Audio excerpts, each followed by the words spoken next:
With just 2 games remaining in the regular season, Le Rouge holds their fate in their hands. 2 wins, and they are Midwest Region champions. But first, they have to get through Erie. The Commodores, Le Rouge, coming up next.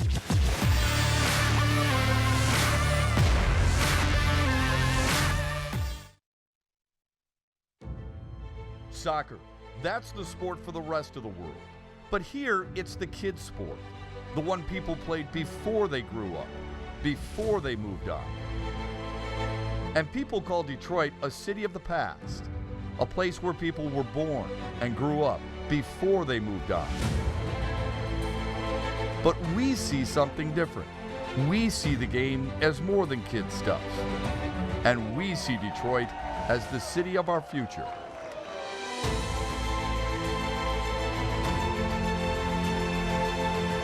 So go ahead, watch a 200-year-old game played the right way in a 300-year-old city that won't quit, and tell us it can't last. Better yet, tell them.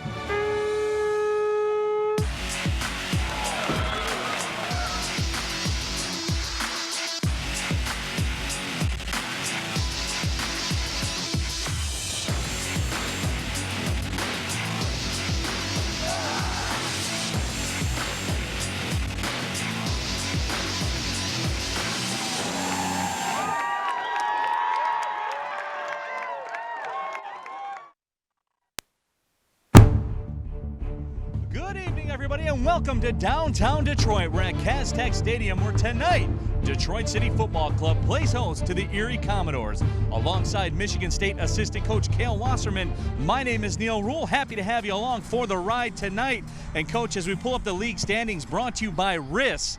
Detroit City, the stakes are simple. 2 wins, they are Midwest Region champions, but you can't win 2 games tonight. You can only win 1.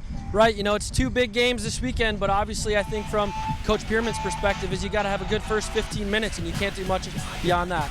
Absolutely, that is the case, and we look forward to it tonight. Let's take a look at the team matchups brought to you by Soccer World. And Erie, while they may not be where they want to be in the standings, they're a very dangerous team in that they can put the ball in the back of the net. Yeah, Erie's got a lot of dangerous players. I know Danny Deacon, he was a Mercyhurst player. He's got 7 or 8 goals for them this year. He's left-footed, extremely dangerous, and they have a lot of pieces around him to make it difficult for Detroit City FC tonight. And let's take a look at the starting lineups brought to you by Michigan Green Safe. And a lot of the talk is about Will Mellors-Blair, and rightfully so, with those 8 goals he scored this year. But Coach, and I know you're in the coaching game, you're about glue guys. Glue guys are guys like Josh Rogers, a veteran, a savvy veteran, a defender. He holds this team together. Yeah, Josh has been with the club from the very start, grassroots kind of guy. He's an older player, brings some experience, mentally tough, physically tough. He's a leader, he's vocal on the field. I think the biggest thing about him, though, is he works 40 or 50 hours a week in an office, but I think the college guys respect the amount of time that he puts in to be fit and be committed to this club with all his other commitments, and he's by far the biggest leader in this team. So the march to a championship starts right here at Castech, and we'll have all the action for you coming up next. Erie and Le Rouge. Live stream coverage of the Detroit City Football Club is brought to you by your Metro Detroit Chevy dealers. Visit Chevy.com and see why Chevy drives the Motor City. And DCFC gets additional support from Motor City Brewing Works, Detroit Institute of Bagels, La Feria, Cottage Inn, Harry's, McShane's, and the Core Institute.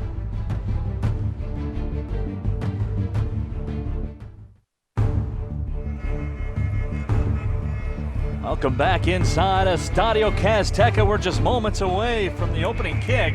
Detroit City FC and the Erie Commodores FC, a pivotal matchup for Detroit City and their quest for a Midwest Region Championship. 2 wins, they are the champions.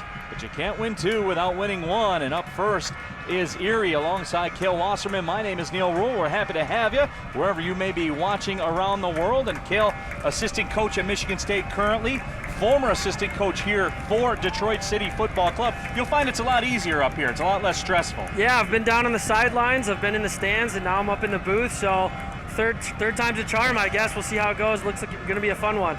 The game is certainly a lot easier up here, and we are underway here in downtown Detroit. very steamy evening as the Erie Commodores in the visiting blue kits with the white trim.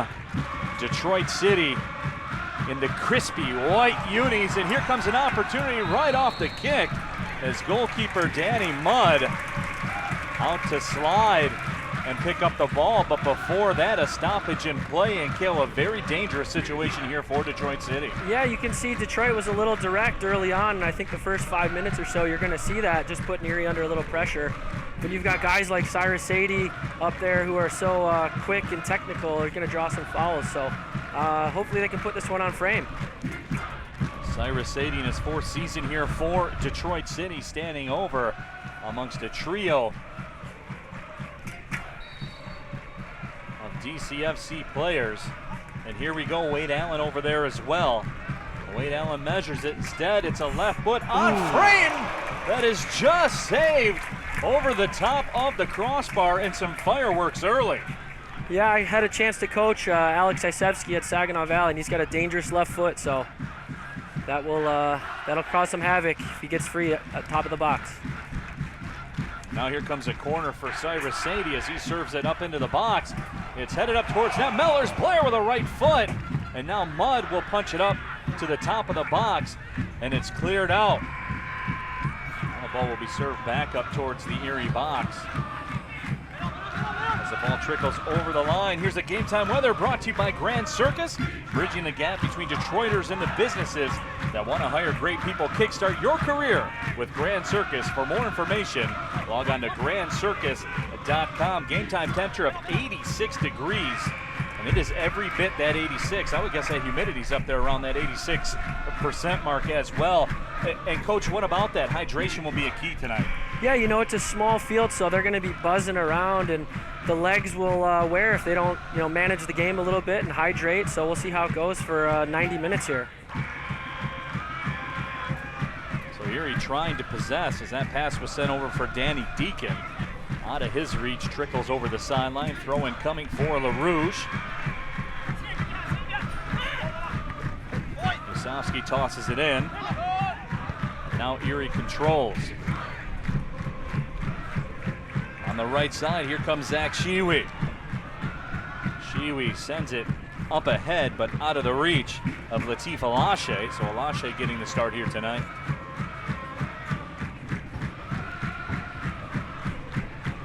Cale, being in that coaching huddle and devising a game plan, and it's always been the MO, it appears, of Detroit City to come out here, use this environment to their advantage.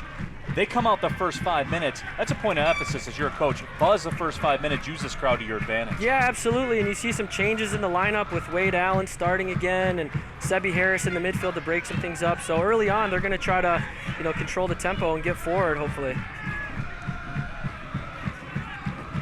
Ball's moved towards the sideline. The throw-in is coming for Erie. Sten Markson will toss it in.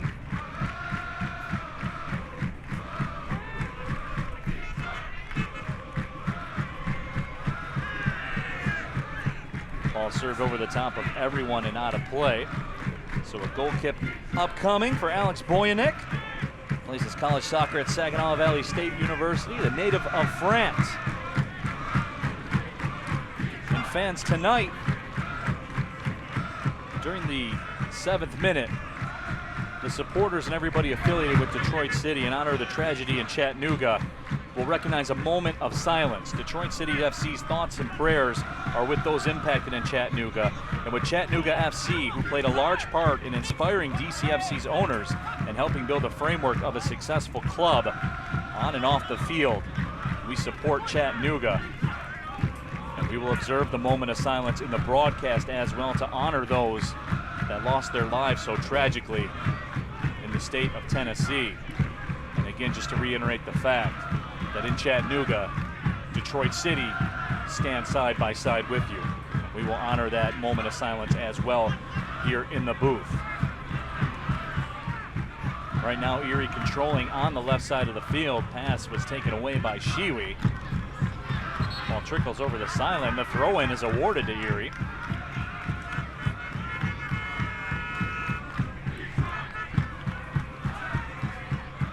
So the Commodores in those Burger King blues Yep, I've seen a lot of Burger King crowns running around Cass Tech today in honor of the Burger Kings. No King sightings, though. He's usually rolling out with Floyd Mayweather to the fights and at the Kentucky Derby and stuff like that, but the King is not here tonight. So, Cale, we're 5 minutes into this match. Give us your thoughts. Yeah, it's been a little back and forth. I think the early game jitters we've seen with a couple balls knocked out of bounds, but it's going to come down to who can start to settle the game first. And with a couple throw-ins and some early possession from Detroit City, I think it's starting to go that way. But I think both teams are coming out flying. That's a good sign for the crowd for an entertaining match. Troy Watson comes through the midfield with the pass ahead. Troy Watson's been an intricate part. You don't see him a lot in the stat sheet, but he's a guy that can have an impact. And Cale, soccer's that unique game. We're that guy in the middle. Yeah, he's capable. You know, a holding midfielder, especially the way they play 4-4-2, is going to be pivotal today. And now we will join the supporters with a moment of silence to honor those who lost their lives in Chattanooga.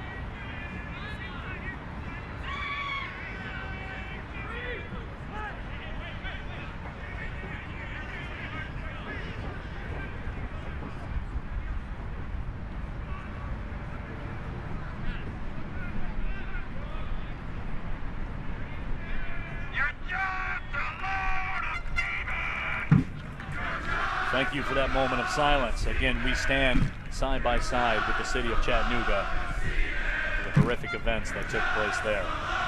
So back to football action here in downtown Detroit. No score, we're in the 8th minute. We all know the stakes for Detroit City here tonight. 2 wins over the weekend, and they are Midwest Region champions. My name is Neil Rule. Cale Wasserman, my broadcast partner tonight. Happy to have you with us. Of course, our live stream here tonight brought to you by the Metro Detroit Chevy dealers. A big thank you to them for allowing us to stream and for supporting the community through our youth clinics that serve hundreds of children throughout Metro Detroit. And also, we would like to welcome our special guest tonight viewing on Fox Sports Detroit, or excuse me, foxsports.com/Detroit. And again, a big thank you to our Metro Detroit Chevy dealers and Fox Sports for bringing all the action to you here this evening. And Cale, I brought up the point where for Detroit City, everybody knows the stakes, and you win 2 games. From a coach's perspective, how do you fight against that? You have a big match on Sunday, but without a W here tonight, that match on Sunday is meaningless.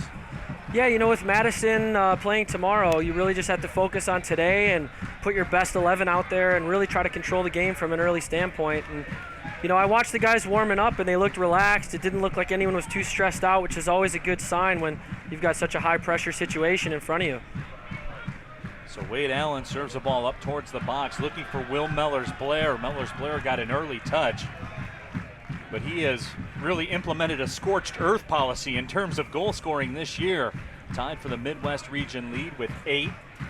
And it should be a fun matchup tonight. Him on Detroit City side, Danny Deacon on Erie side. He has 7 goals this year as well. It's always fun when you got 2 big-time goal scorers squaring off. Yeah, those are 2 guys that can change a game with individual moments, speed, technique, both good finishers. So hopefully the guy in the white jersey is putting the goals in, but it's going to make for an entertaining matchup. Ball comes into the box on the left side. Alex Isofsky will send up, right-footed blast goes over top of the crossbar off the foot of Seb Harris.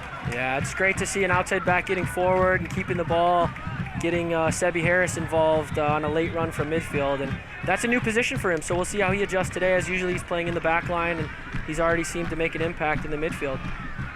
Seb Harris had 12 goals and 9 assists in 3 years at Oakland University during his career there. No stranger to putting the ball into the net.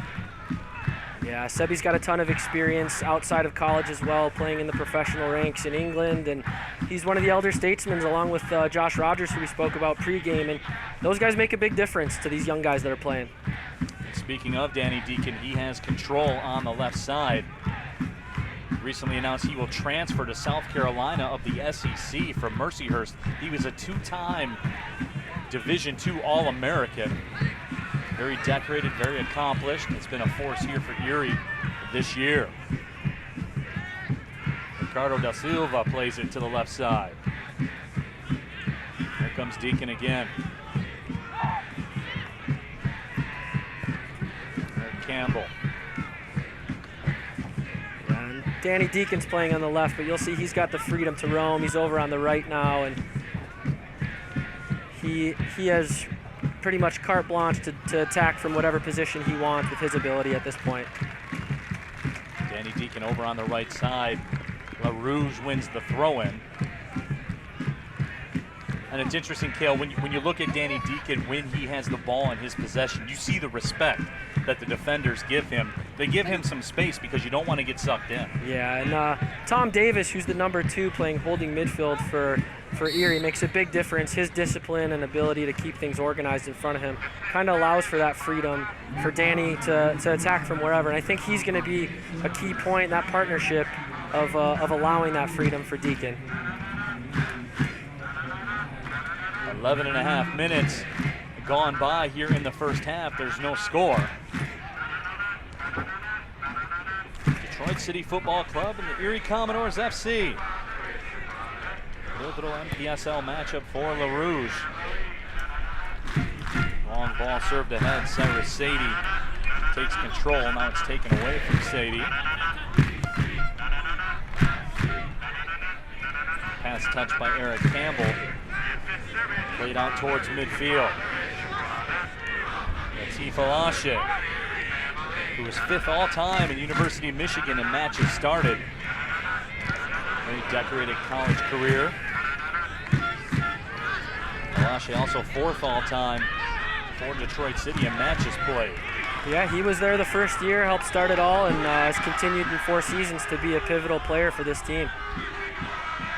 Troy Watson back again to touch it away, and that was after Troy Watson took a direct knee to the thigh, but a turnover by LaRouge. Deacon crosses over top of Zach Shiwi, so a corner will be awarded, but you see the impact that Deacon has. Yeah, and you see very obvious and evident that our backline, Alex Isevsky, they're trying to force Deacon onto his right foot, but still was able to get a dangerous cross off on his weaker foot. So he's going to be a problem all day today.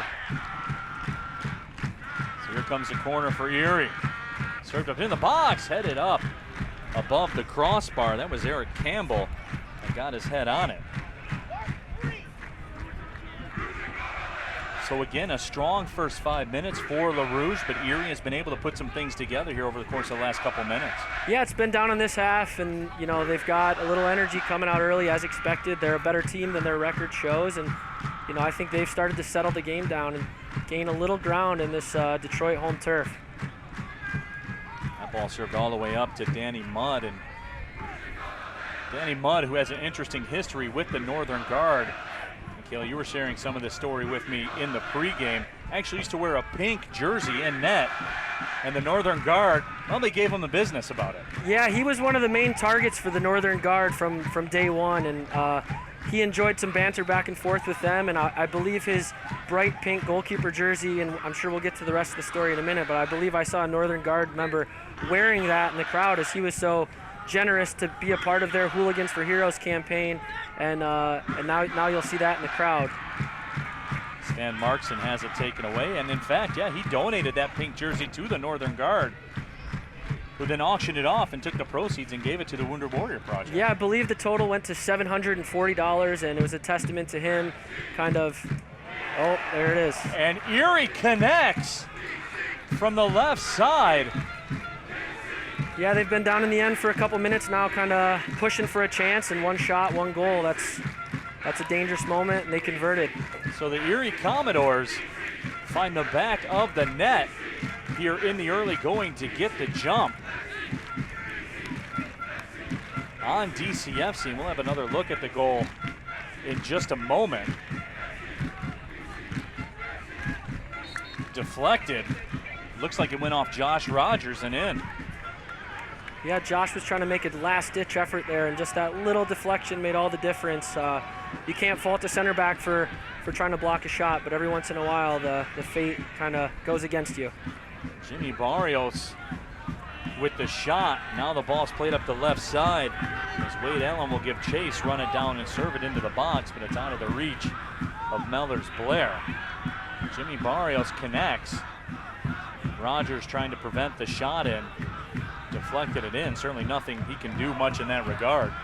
You're trained as a defender. You gotta clear that shot. Yeah, it was a quick release on the shot, and the ball was going behind Captain Rogers, and his last little touch just deflected it inside of the post. But they don't seem rattled here. They came right back down on the other end and got a little slipped pass and seem to be on the ball a little bit now. And sometimes an early goal against gets you a little more sharp and motivated to get forward and attack. So Barrios gets credit officially for the goal, and Erie takes that 1-0 lead. You get a look at Detroit City head coach Ben Pierman. So we will see how LaRouge responds.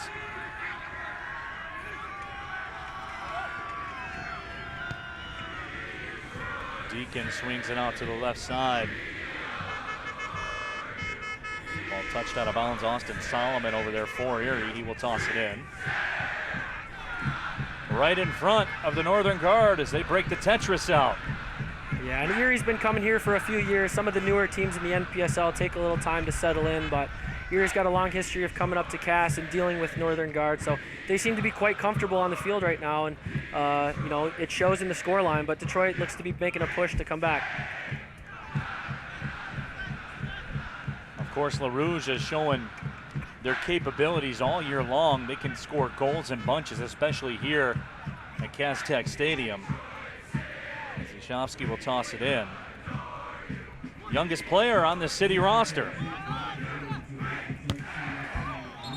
Luca Campos sends it out, the throw in for City. And now they will go to work on the right side. Connor Ferguson in his second season here with LaRouge on that back line. He was second in scoring for Western Michigan last year, 4 goals, 2 assists. Here comes Mellors Blair. Speed to burn. Mellors Blair cut off this time by Ryan Lund.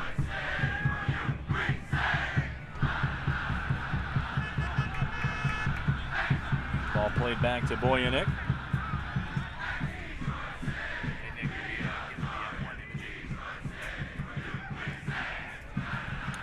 Fans, their next 15 minutes are presented by M1 Imaging Center, specializing in the highest quality neck, spine, and brain injury diagnostics. For more information, visit m1imagingcenter.com. And fans, don't forget to follow along on Twitter. Send your tweets with the hashtag WatchCity. Make sure you follow at Detroit City FC as well for all your breaking news. We get a kick out of all you guys checking in via Twitter, telling us where you're watching. And Kel, at times this year we've had somebody come in from Thailand, England, Germany, Japan. Yeah, the feed is great. I've actually watched a few games myself when I wasn't able to travel down in East Lansing. But yeah, people are watching all over the world and around the country, including other NPSL teams that are probably doing some scouting reports right now with some playoff implications on the line. Of course, we also had a guy check in from his couch a couple miles away from here, so I mean, that's covered as well. Yeah. We support that too, yeah? Yeah.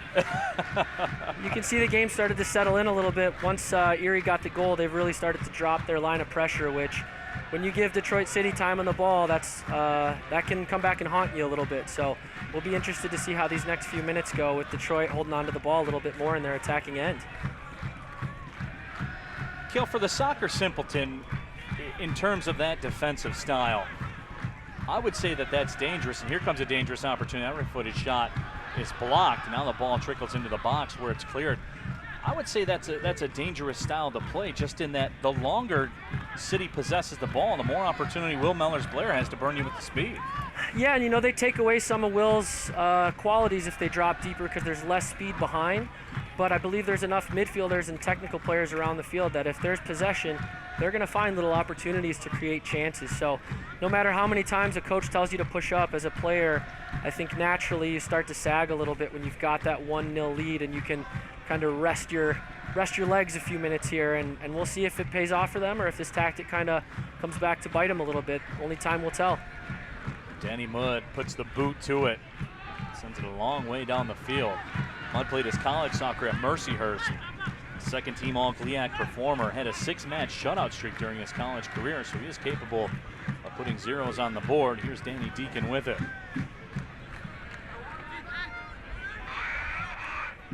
Markson has it taken away by Cyrus Sadie. And here comes Will Mellors-Blair. It's onside. Mellors-Blair off to the races. In the box, ready for the shot. Is in the back of the net. Will Mellors-Blair again.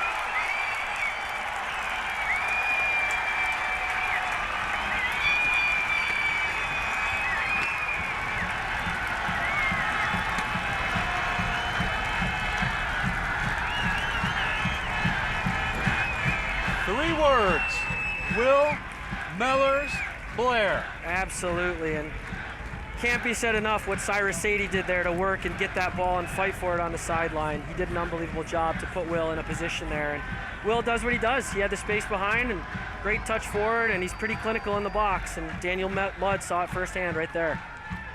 His 9th goal of the year.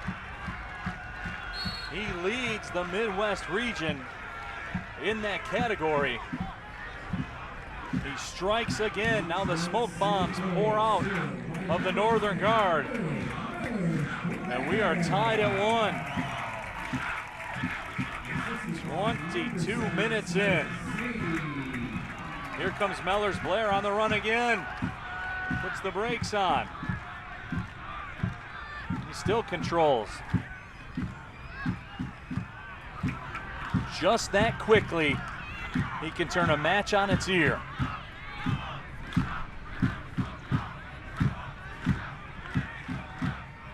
Here comes Danny Deacon on the other side. Deacon through. Deacon makes a run, but Boyanek off from his line. Yeah, and that's a great job by the goalkeeper, Alexander Boyanek, to come off his line and snuff out any danger early on.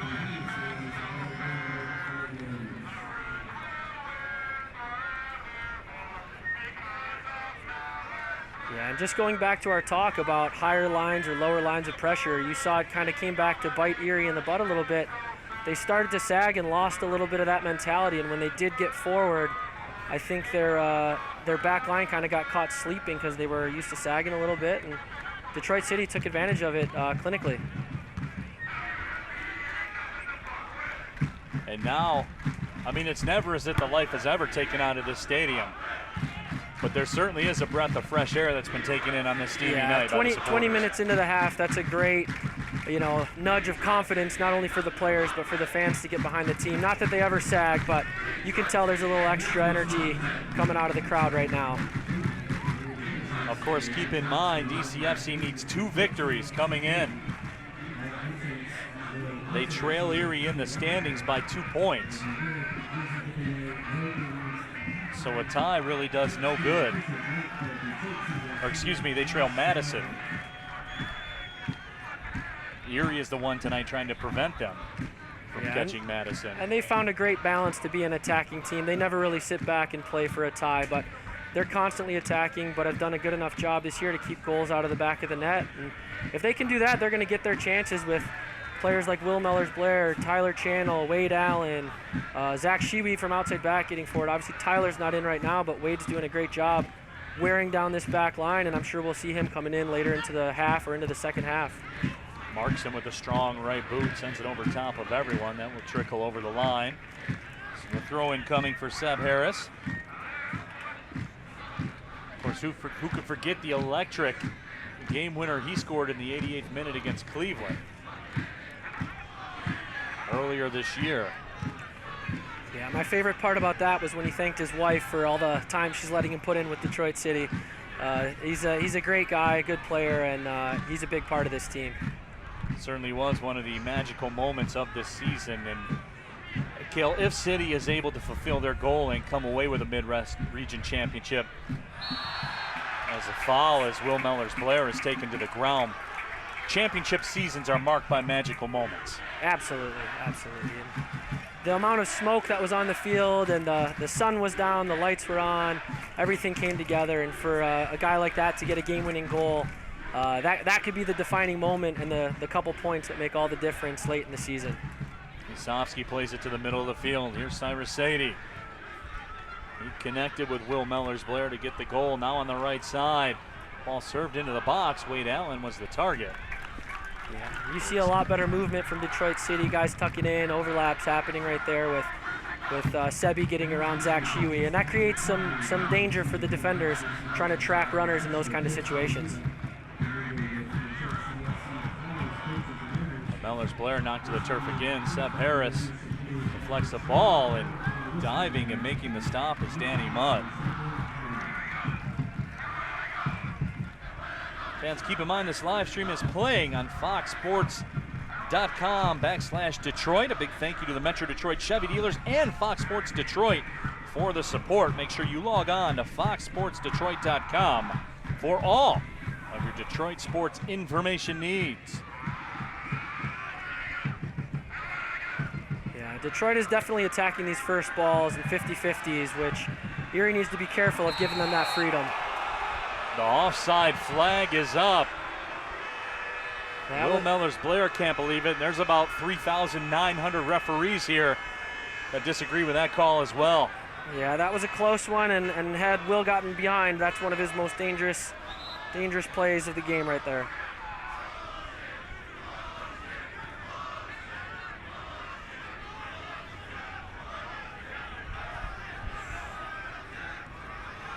We'll leave that with you at home.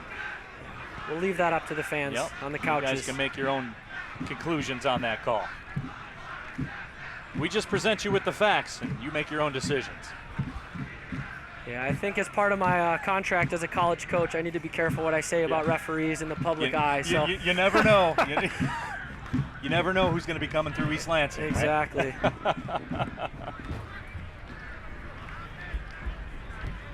So the throw-in comes.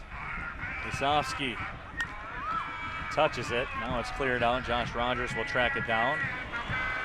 Now Rogers sending it back to Boyanik. Boyanik thinks safety first and hits it all the way up to the top of the bleachers. Yeah, a little miscue there, but you could see Alexander coming off his line early, and he's gained a lot of confidence from playing these last few games and keeping some clean sheets and 1 goals, and he's been a big-time difference maker for this team over the last stretch here with Brett Mullen injured.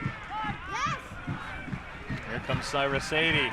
Ahead for Will Mellors-Blair. He's off to the races again. Right side, chips just wide of the left post.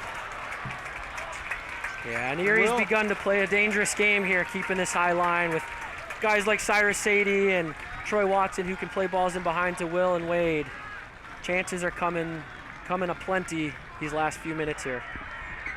Will Mellors-Blair with the touch on the right foot and just wide of that left post. Yeah, he's buzzing with confidence, and any time he gets, he's going to take his chances. And that's a quality opportunity with Daniel Mudd kind of caught in no man's land, and he missed by 2 yards, 3 yards there.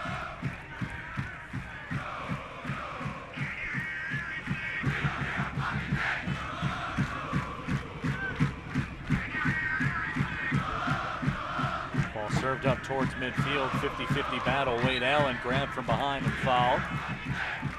Yeah, Detroit's just been better getting to the 50-50 balls this last 10-minute stretch here. Guys like Wade working hard, Troy Watson winning headers, Cyrus Sadie picking up second balls. That's gonna be a big difference in this game. There is a heat advisory in place here in the Metro Detroit area. Game time temperature was 86 degrees. That is abnormally warm for 7:30 at night here in the Detroit region. Yeah, and it's a humid one too, so it'll catch up with some of the players, and I think with Detroit getting a little more possession here, that'll help them manage their energy levels. Mellors-Blair battles and controls. Mellors-Blair with a touch. That shot off the foot of Zach Shiwi is blocked. Erie will gain possession of the throw-in.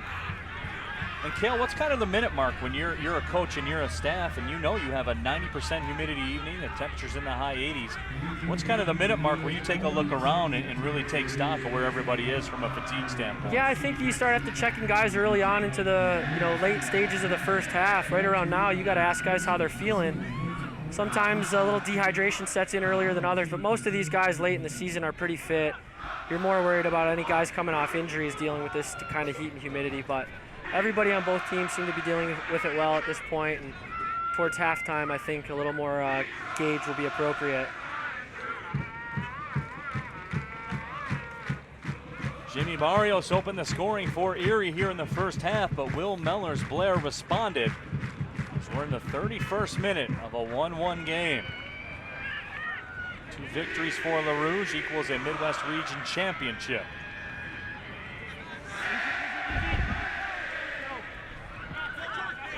Erie currently sitting in 9th place.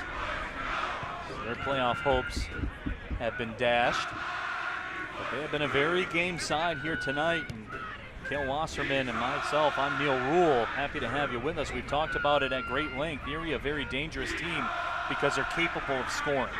Yeah, they're capable of scoring, and they've had some success playing against Detroit City FC in the past. And as a team that's out of the playoff picture, they'd like nothing more than to go out with some pride winning here. Yeah, and it's encouraging for Detroit City the way Zach Shiwi and Alex Isevsky are getting forward. Outside backs make a huge difference if they can get forward and create some danger.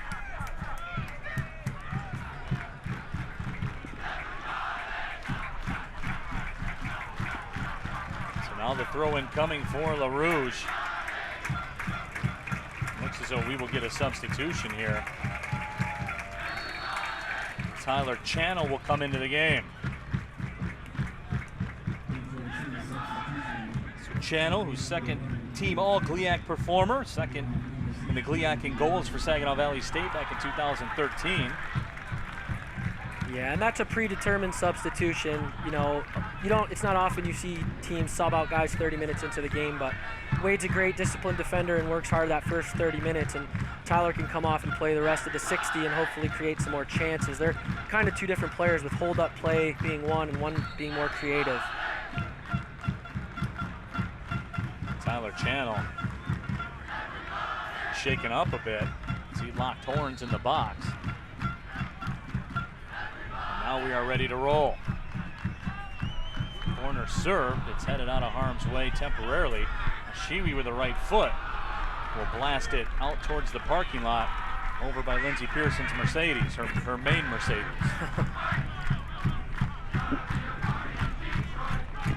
Of course, her secondary Mercedes is parked on the other side of the stadium. Yeah, we've talked a lot about the players tonight, but I've got to give credit to Coach Pierman, who's put out a good team again for his 3rd year as head coach. And I always have to comment on his outfits, and he's looking sharp tonight in the pink shirt. Coach Pierman strong in that pink shirt. Of course, pink, the new black, they say. Absolutely, and maybe a little reference there to Danny Mudd and his former jersey. Shout out to the Hooligans for Heroes again for that great charity that they do, but Ben's getting a little riled up on the sidelines, and you can tell this is some intense moments late in the first half. Of course, we'd be remiss if we didn't mention a big shout out to our friends at Gentleman for supplying the first 1,000 supporters in attendance tonight with free Detroit City FC headbands. Well, I'm sure we'll get you a shot of some of those headbands in action. There you go. There you have it. And those are 2 gentlemen that are rocking them hard right now. That's a great punch by the goalkeeper, Alexander Bujanek, being aggressive in the box, and as a 6'5" goalkeeper, that's what Coach Pierman wants. So a throw-in coming from Austin Solomon. Along the goal line, played into the box. Tyler Channel back to defend, and now it's taken away by Seth Harris. So Jimmy Barrios, who scored the goal, doesn't have as good of a time in the box this time. A lot of headbands out there right now.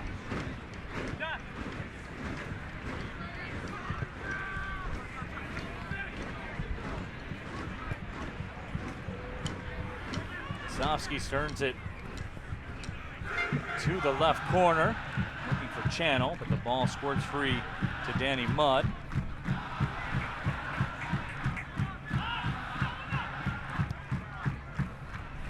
Troy Watson winning another header in the midfield. He's been a big-time player this half, dealing with some of that direct play.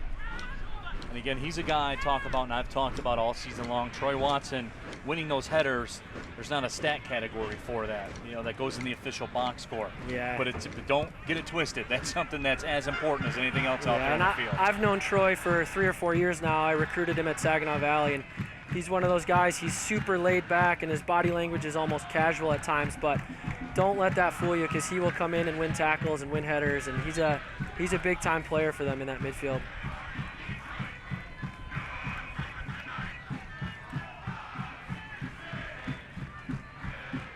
So a bit of a break in the action now with some hydration going on.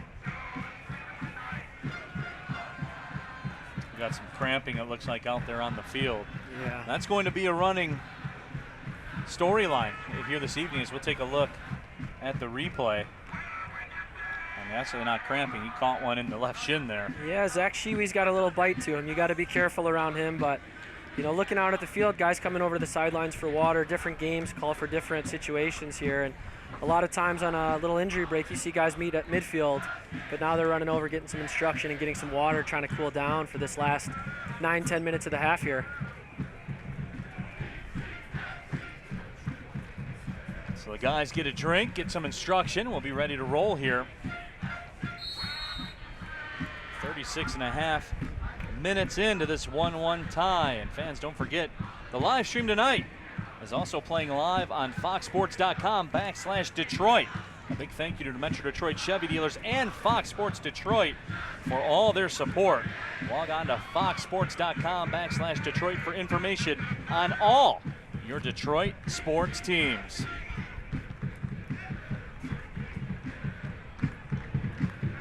My name is Neil Rule. Cale Wasserman, my broadcast partner here tonight, assistant coach at Michigan State. Of course, a lot of the diehard DCFC fans out there will remember your time assistant here as well. And I always like to do this with people that were around at the beginning. And you've always kept tight views on this program, even after your time here. That first year when you came in here, did you ever think it would turn into this? Cale, they had to turn people away last week. People had to watch the game from the street. Yeah, I'll tell you what, I didn't know it was going to get like this quickly.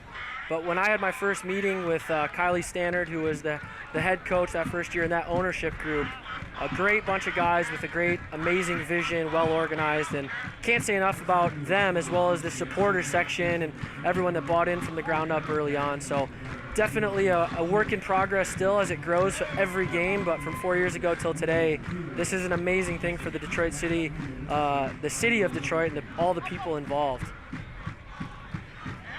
Certainly has become a point of pride amongst the people in the city. Really, it's just another one of those things that you put on display, and it's something that you can show that the city of Detroit has a lot to offer. And tonight, in these games here, and ever the magic that happens here at Castech Stadium is a testament to that. There's some special things going on in downtown Detroit, folks. If you haven't been down here yet, get down here and check it out. You see the fouls starting to mount a little bit as people get edgy towards the end of this half, but I think the referee's done a good job controlling the game, not giving too many cards.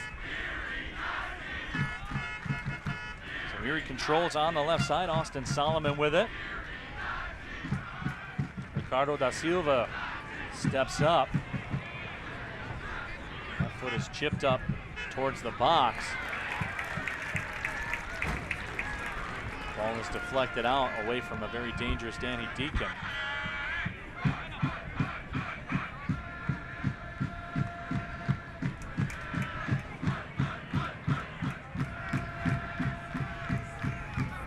Ball played out towards midfield. Will Mellors-Blair. Shoved from behind. Yeah, E.L. Teshager got two hands in the back of Will Mellors-Blair. Teshager right now is pleading his case to the official. And the referee, I think once Nick Candell and the crew shows the replay up there to you, you wonder what he's talking about. Yeah, and the referee's done a good job keeping the cards in the pocket, but you can tell he's kind of had enough and starting to have some conversations with guys and have some warnings. We just present you with facts. We let you make your own decisions. Ball played out over the line, throw in coming for LaRouge. Yeah, and I think Erie started to respect Will's speed a little bit and realized I'd rather follow him at midfield and risk getting a card than letting him run at our back line anymore. Shiwi trots in from up back. Heads that one out, so a goal kick coming. You get a look at head coach Ben Bierman.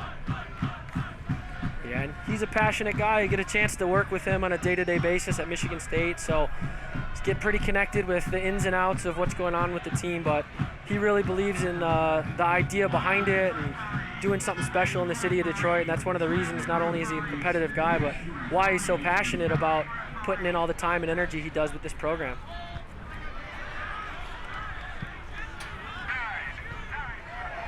Sadie with the touch. Now it's played out wide, and here's Sadie. Mellors Blair, it's up. Pass to Blair. Blair with a shot, trickles into the back of the net.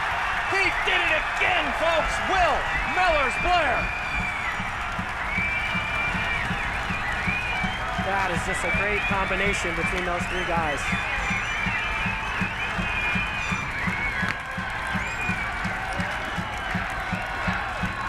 Yeah, we'll see on the replay here. I think that was Latif playing a ball in to Cyrus, and that early service into Will is going to be very dangerous behind the back line, but great recognition from the two midfielders to put Will in that situation, and obviously he has proven to be a clinical finisher, even with Daniel Mudd getting a piece of that. I'll tell you what, folks. Cyrus Sadie and Will Mellors Blair are as good of a duo as you're going to see maybe in the city of Detroit since Lou Whitaker and Alan Trammell. Yeah, absolutely. And 3 minutes before halftime, you couldn't ask for a bigger moment. If they can hold off a return goal from Erie here, that's going to be a momentum changer. 2-1 now, City in the lead, and they're looking for more as the smoke pours out of the Northern Guard again. 2 first-half goals, and you have to wonder about the smoke supply of the Northern Guard. It's been under heavy duress in a lot of these games here in Cass Tech. And tonight is shaping up to be no different.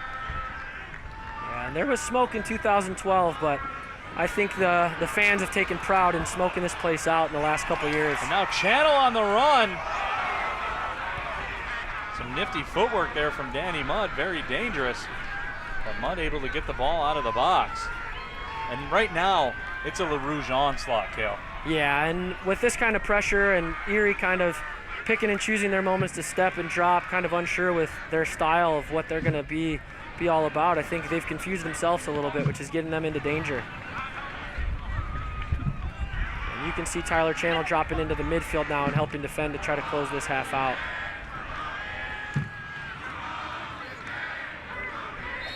Luca Campos plays it. Now the whistle sounds, and what do we got?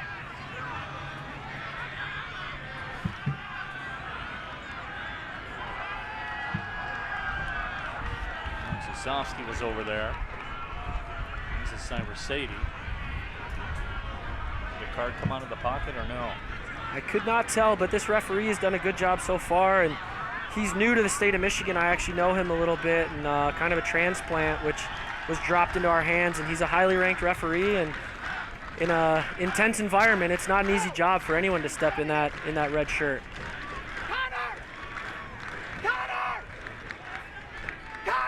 So here comes a very dangerous restart for Erie.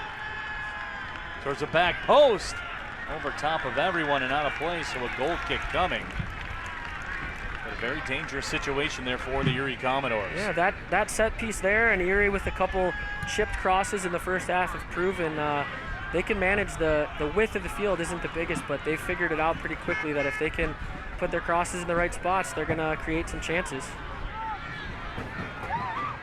So now it's Boyanik.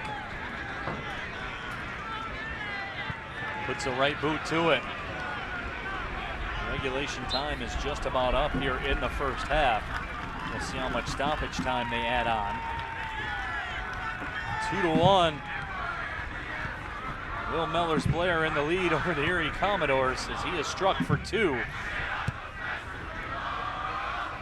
He now has 10 goals on the season. And folks, there'll be at least 2 minutes of stoppage time here in the second half. Long pass ahead. Tyler Channel will be ruled offsides. Yeah, sometimes on those turnovers there leads to dangerous opportunities, and Erie got left 2-on-2 at the back there and got lucky with a fortunate offside call by the line judge. Sofsky heads it away. Cyrus Sadie shaken up a little bit. Commodores will try the left side. Solomon controls, he's taken to the turf. Referee says play on. Will Mellors-Blair runs it down. Foul is called, and that'll be a yellow card. That's just a blatant interference play. Yeah, and Erie's done a good job getting into attacking positions, but you can tell when they lose the ball, they're a little unorganized, and they're not afraid right now to foul and risk some cards to prevent dangerous city opportunities. If you look at the Erie bench, head coach Dan Howell.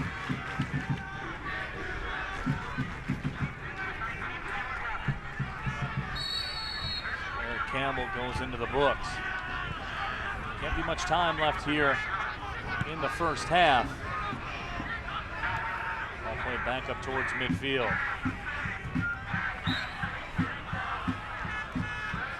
Foul is called, that'll go against Latif Alashe. Quick restart for Erie.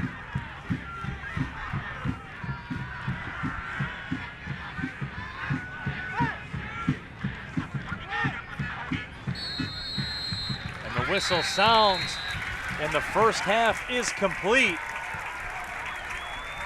The Erie Commodores struck first off the goal from Jimmy Barrios, but Will Mellors-Blair struck back.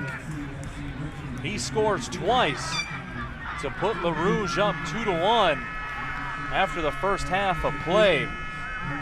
And Cale, it's been a classic formula that's worked time and time again here at Castech Stadium. The early pressure and goals piling up for City. Yeah, and I talked about it a little bit. I thought Detroit had good early pressure, but giving up that goal lit a fire underneath them even a little more, and they came out after that and really put pressure on Erie's back line. And you know, this is a team that's been down before and has come back, and obviously they showed in this first half that they're not going to quit no matter what the scoreline is. So it was an entertaining first half. I mean, I've had a great time up here watching and having sharing a few words up here with Neil, and we'll see where the second half takes us.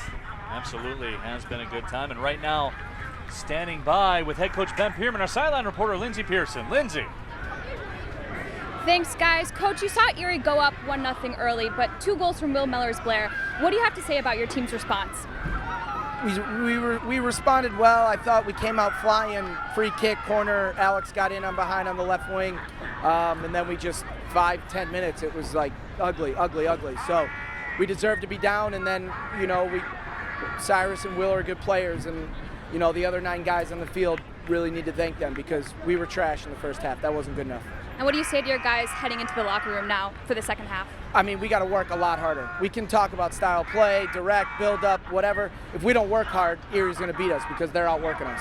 All right, thanks, Coach. Good luck in the second half. Guys, back to you. Thank you very much, Lindsey. So an action-packed first half is in the books. Le Rouge, after falling behind early, will go to the locker room with a 2-1 lead. So we will take the break, come back, get you the second half of action, and a must-win affair for Detroit City if they want to keep their division championship host alive. We'll be right back with the second half. City with a 2-1 lead.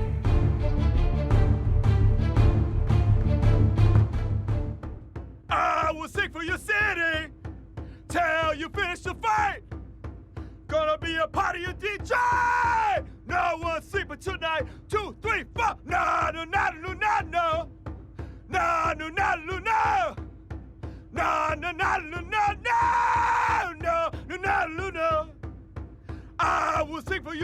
city till you finish your fight. Gonna be a party in Detroit. No one's sleeping tonight.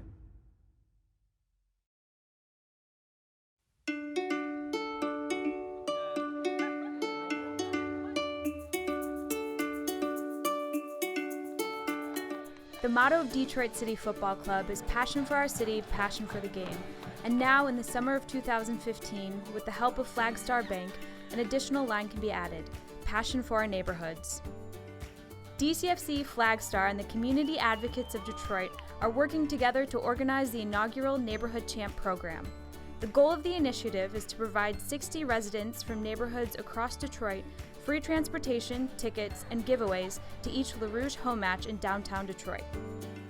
Well, we like this program because it's about neighborhoods, it's about Detroit, it's about the passion for sports, it's about the power of uniting people together through sports, and that's really important for us. In the first week of the program, residents of the Hubbard Farms neighborhood gathered to watch Detroit City FC's home opener against the Muskegon Risers. We have neighbors from all over the Hubbard Farms, Southwest Detroit area, and some kids from the Clark Park soccer program and also from Lighthouse Academy in Southwest Detroit. And we're all meeting the school bus here and taking it out to the DCFC game. Tickets in hand and free t-shirts ready, a bus transports the neighborhood champs to the team's home field at Cass Tech Stadium, where they're treated to an unforgettable soccer atmosphere.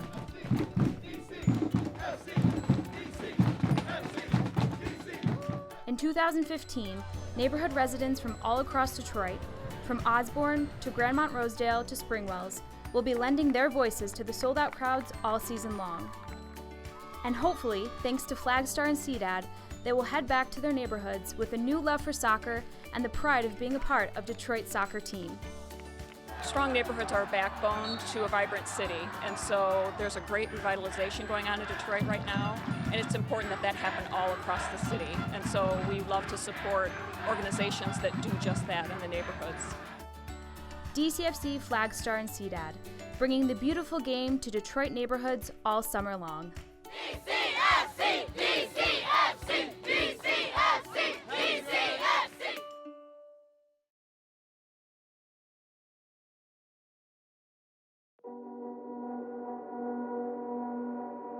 We came up with the idea in the fall of 2010.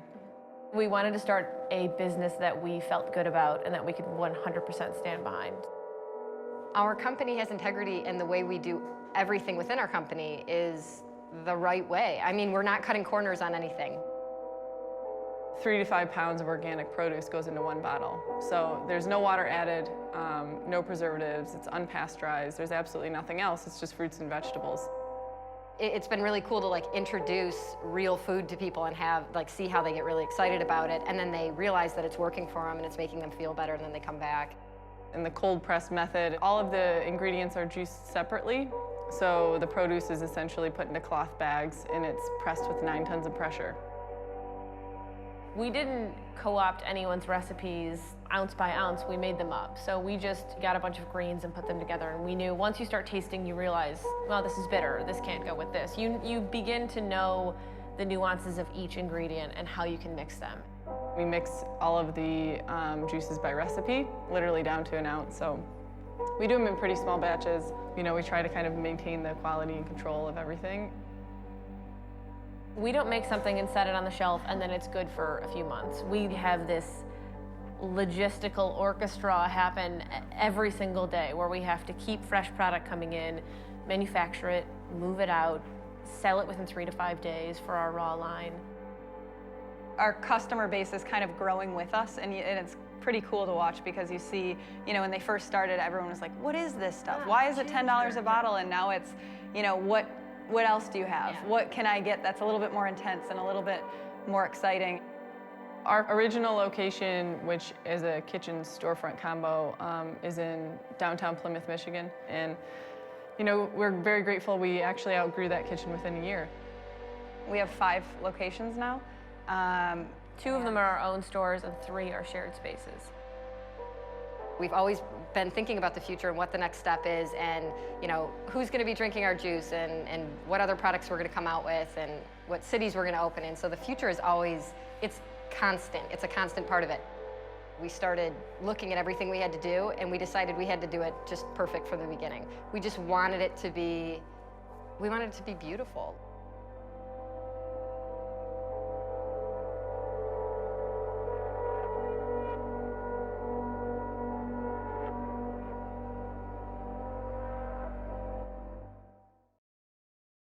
Remember the kid who always jumped first, the one who taught you to follow your heart. We seek those relentlessly committed to the lives and well-being of our brothers and sisters. The belief that a better life for everyone is our calling. We celebrate the kids who jump first. Because before equity of care was news, we were making it happen. We've been building it for 100 years. The world is finally catching up. Soccer World is your #1 source for all your soccer needs. We have the largest selection of shoes with over 300 styles to choose from, replica and authentic jerseys from all over the world, plus the latest and hottest new gear before anyone else gets it. Everything for all levels of soccer players, even coaches and referees, plus a knowledgeable staff that can help you with all your soccer needs. Soccer World for all your soccer needs, located in Rochester Hills, Brighton, and Canton, or at soccerworldonline.com. In front of another record crowd here at Castech Stadium, Detroit City FC defeated the Michigan Stars by a score of 3-1. Will Mellers-Blair started the party here on Saturday night as he scored a goal in the 4th minute of play to put DCFC up 1-0. Mellers-Blair taken down in the right side of the box in the 41st minute, and Josh Rogers would convert the PK to give City a 2-0 halftime lead. Alex Serwaka would take the pass from Paulo Bunze and put it in the back of the net to trim the City lead to 2-1 in the 62nd minute. But Will Mellers-Blair would close out the deal as he scored in the 78th minute to give City the 3-1 victory over the Michigan Stars and put Detroit City on top of the Midwest region standings.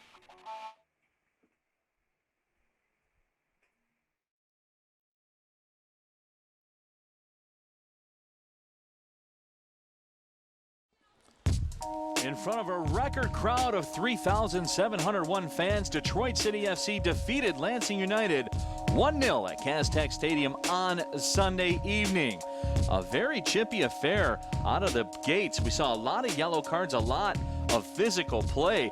As you see guys paying the price, bodies were flying all over the field. In the 38th minute, though, Will Mellers-Blair would open the scoring for Le Rouge on a brilliant individual effort as he flicked the ball over the defender's head at the halfway line, carried it all the way to the box, and deposited it in the back of the net for the game's only goal. Defensively, Detroit City would get this tremendous save by Alex Boyanik as he was able to keep the Lansing United off the board and propel Le Rouge to the top of the Midwest region standings in the MPSL.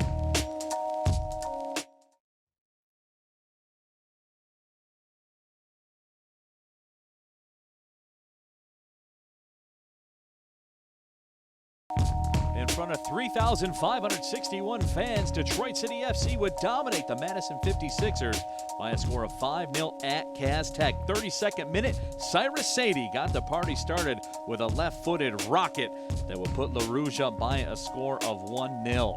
Just 8 minutes later, James Murphy would serve across from the left side. Tyler Channel would find the back of the net as well to provide a 2-0 cushion for DCFC headed into halftime. In the 66th minute of the second half, Will Mellers-Blair would ensure that Madison would get no closer as he would dribble it down and beat the goalkeeper to put Le Rouge up by a score of 3-0. But Mellers-Blair not finished yet. 7 minutes later, on the other end of David Edwardson's through ball, Mellers-Blair would strike again with the right foot to put the cakes on the griddle and give DCFC a 4-0 lead. In the 90th minute, Manny Barrow would put the cherry on top as he would work it through a cluster of Madison defenders, and Detroit City would come away with a 5-0 win over Madison.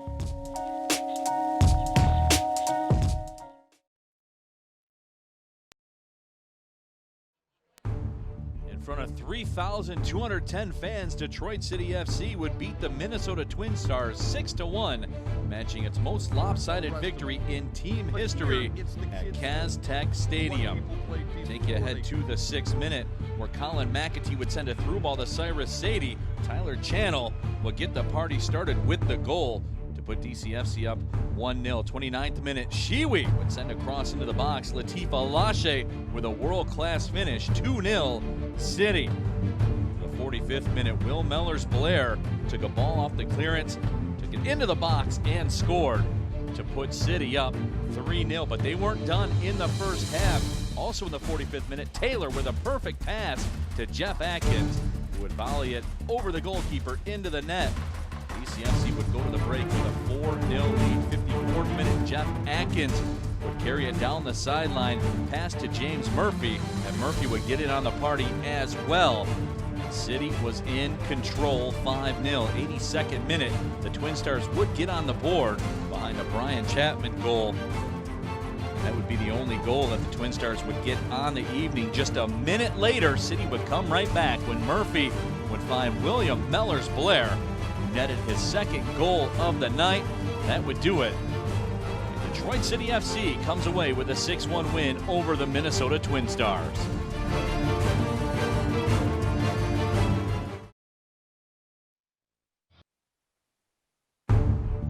Welcome back inside Caz-Tech Stadium. 2-1.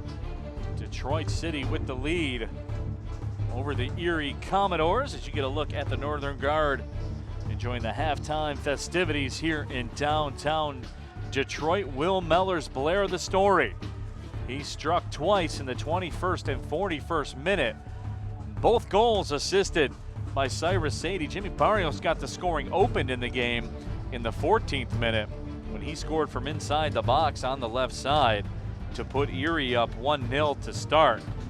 But Will Mellors-Blair, as he's done all season long, storm back, as we will take a look at how we got here. The Northern Guard was ready to roll from the onset, as they always are. Lots of pressure in the early going from LaRouge as they dominated the first 5 minutes of play in this contest. But there you see Erie getting on the board in the 14th minute. Again, that was Jimmy Barrios with the goal, but Will Mellors-Blair would strike back. Cyrus Sadie with the sweet setup. And Mellors-Blair makes no mistake, as has been the case all season long. At the time, that was his 9th goal of the year. But here is number 10. Again, Cyrus Sadie with the magical pass. Will Mellors-Blair putting it away. And the smoke bombs were in full effect here at Caz-Tech Stadium. And we will just about be ready for action here in the second half. We'll take our final break. When we come back, the final 45 minutes of action. City with a 2-1 lead. We'll be right back.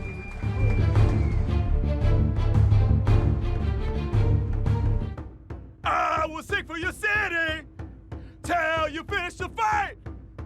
Gonna be a party in Detroit. No one sleeping tonight. 2, 3, 4. No, no, no, no, no, no. No, no, no, no, no. No, no, no, no, no, no. No, no, no, no, no. I will sing for your city till you finish the fight. Gonna be a party in Detroit. No one sleeping tonight.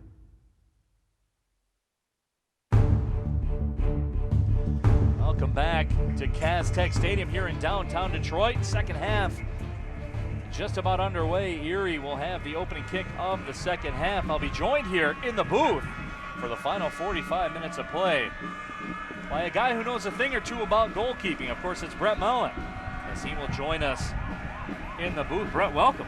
Thanks for having me, guys. This is cool. Glad to be up here. So Erie opens play, and away we go. Of course, Brett tied the school record. He had 9 shutouts during his time at Temple. Yep. Back in 2008, 9 shutouts for Detroit City FC last year. Also the assistant men's coach at Coastal Carolina. Yep. Yeah, heading back down to Coastal tomorrow. 14-hour drive, heading back down. Got to get the job done in the Big South. Hopefully these guys can take us to playoffs and kind of make a run here. welcome into the broadcast booth. And Brett, obviously you were down there. You know, you were sitting on the bench down there as well. Yep. What was your take on the first 45 minutes of action?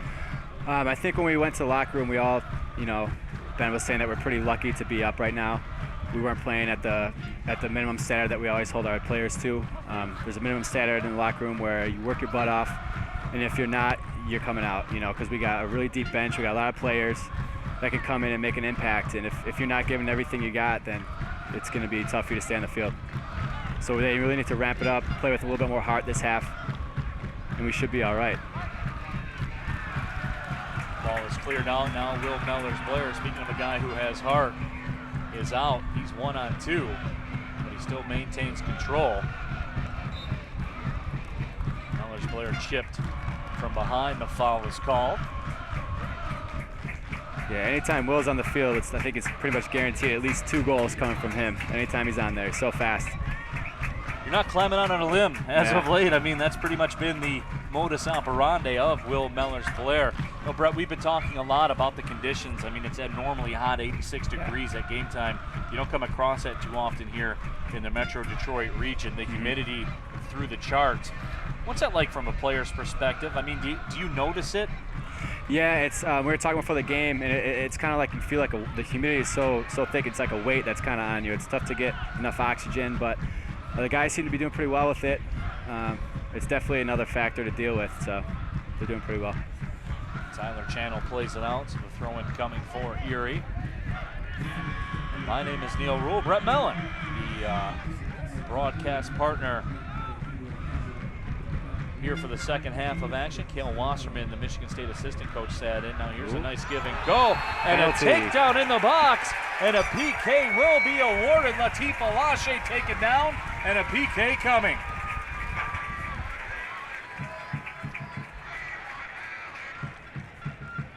So Alashe going to work. And we'll get a look at the replay.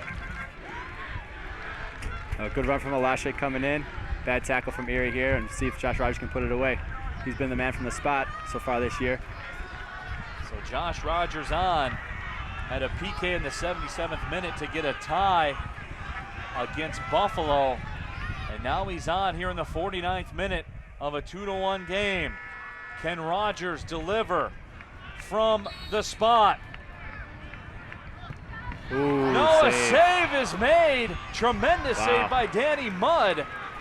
So Mudd guesses right.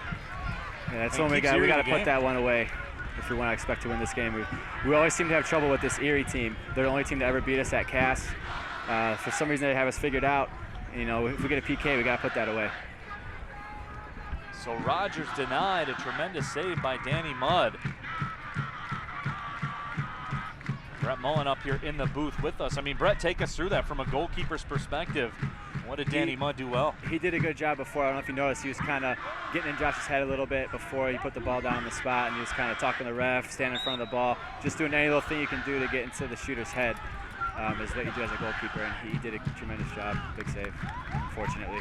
So a lot of the time it just comes down to that. Is it just kind of gamesmanship on your part? I mean, you guys are at such a disadvantage on that. Yeah, it's pretty much, I mean, basically when I teach my goalkeepers is that it's mostly psychological, you know, like they're meant to score. They're supposed to score. So you got to do anything you can to get into their head and kind of rattle them around a little bit.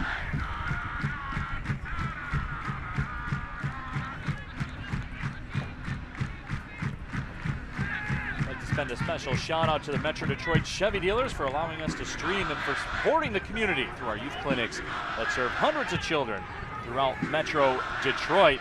Our live stream brought to you by your Metro Detroit Chevy dealers. See why Chevy drives Detroit City FC. And there's foul. There's a takedown against Erie, so the foul is called. And fans, keep in mind tonight's live stream is playing on foxsports.com/Detroit.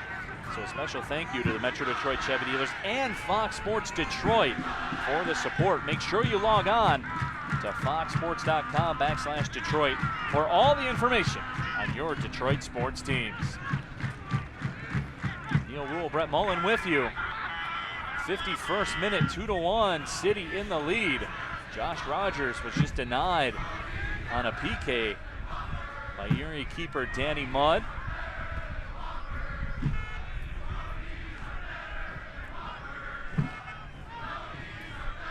City still clinging to that 2-1 lead. Of course, the stakes are very simple. 2 wins for Le Rouge. They are Midwest Region champions. That's it. No scoreboard watching, none of that. Ball played wide to the left side. Barrios serves it into the corner. Ball played up towards the box, and now it's played out of bounds. The next 15 minutes of action are brought to you by Flagstar Bank, the official bank of Detroit City FC, and the official sponsor of the Neighborhood Champ program that brings 60 Detroit neighborhood residents to each and every Le Rouge home game. DCFC and Flagstar are bringing the beautiful game to Detroit neighborhoods all summer long. Yeah, that last play comes down to just the guys winning those second balls off of the long services. We talked about it at halftime. You know, we got to start winning those second balls. We got guys winning balls in the air, and then the blue jerseys are running straight past them. So we really got to do a better job picking up those second balls off the long services. Brett, one of the things City did very well in the first 45 minutes of play is now Will Mellors-Blair is on the run again. The touch! Oh. And it's just wide of the right post. Boy, Will Mellors-Blair has been magic all evening long. Almost struck again. Yeah, he's gonna wish he had that one back. I think he could have had at least 4 goals this far in the game. He had another one where he put over the keeper just wide as well. Does the team feed off that when Will Mellors-Blair goes into beast mode? I mean, and a guy that's making plays like that, I mean, does the rest of the team feed off of that? Yeah, he's such an electric player that anytime he's on the field, it's like you got to notice him. And he takes a touch past their center back and he's gone. He's just like a flash, you know. And we definitely feed off of that. Here comes Eric Campbell with it. Campbell to the top of the 18, swings it out wide. Ball is sent towards the middle, and it goes wide of the frame. That was Luca Campos that had a very dangerous opportunity. Ben's not too happy with that. Get a look at Josh Rogers, heart and soul of this defensive line. And Brett, what about that? You lean on Josh Rogers defensively as this team does. Yes, definitely. He's the vocal leader out there. He has been since he started playing for Detroit City. He has great knowledge with the game, great soccer IQ. He always knows where to be in the right spots. And he's just been awesome to play with. Rogers won a Big Ten regular season and conference title during his time at Michigan State back in 2008. Holds the city record for minutes played and games started. Really scored some big-time goals for that man, Ben Bierman. This Detroit City Football Club. 53.5 minutes in the books. Yeah, Channel needs to pick it up this half. If he wants to stand, he's got to really pick it up. He came on, did a pretty decent job, but he's got to start getting in behind and getting on the end of these goals here. So we'll see what happens. So throw in coming. Seb Harris steps into it and tosses it into play. Shiwi with the touch. Channel on the run. Tom Davis will play it back towards midfield. Barrios. Having a tough time there with Zach Shiwi. But then again, Brett, a lot of people have a tough time with Zach Shiwi. Yeah, he's playing a little bit out of his natural position here. Ben moved into the right midfield spot, usually left or right back. And then brought Sebi Harris back into the right back position, and he's doing well with it. It gives us a bit more pace going up the wing. And yeah, she was an awesome player.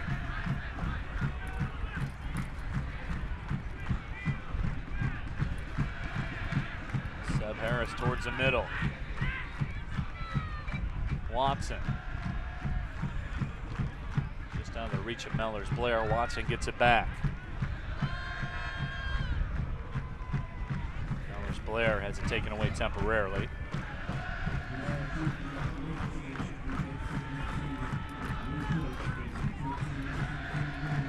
Not a seat to be had, folks.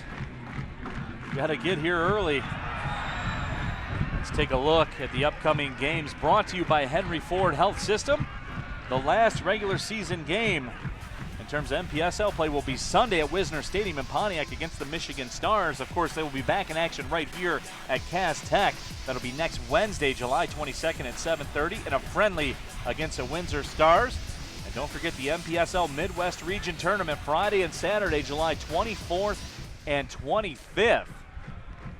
The site to be determined. Left-footed shot will trickle in on Danny Mudd. Mudd equal to the task. But of course, 2 wins for Detroit City. And folks, you won't have to go far to go to that MPSL Midwest Region playoff. That'll be right there where you're looking at the screen. Yep, that's the goal for us right now. It's just we really want to host it here because we feel like we have a great advantage, home field advantage with the fans and in the a little bit narrower field than most teams are used to. And I think a lot of times teams come here and they're completely overwhelmed with the atmosphere. That ball trickles towards the left corner. It's cut off. And now Erie looking to put something together. They trail by 1. Ball sent in. And hitting the turf is Danny Deacon. Referee says play on. Deacon was doing his best he could there to a little bit of acting maybe. That's what the official's telling him right now. Yeah, I think what exactly is the official telling him? You've been in there before.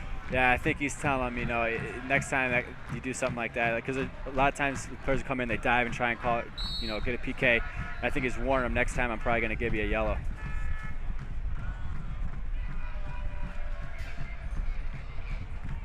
Telling him the Academy Awards are another day. Exactly. That's not tonight. And you're not going to win one anyway. Nope.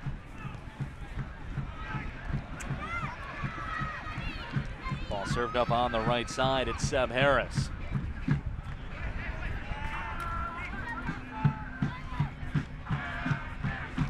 .5 minutes in. Crucial game for City. Of course, they're all crucial coming in.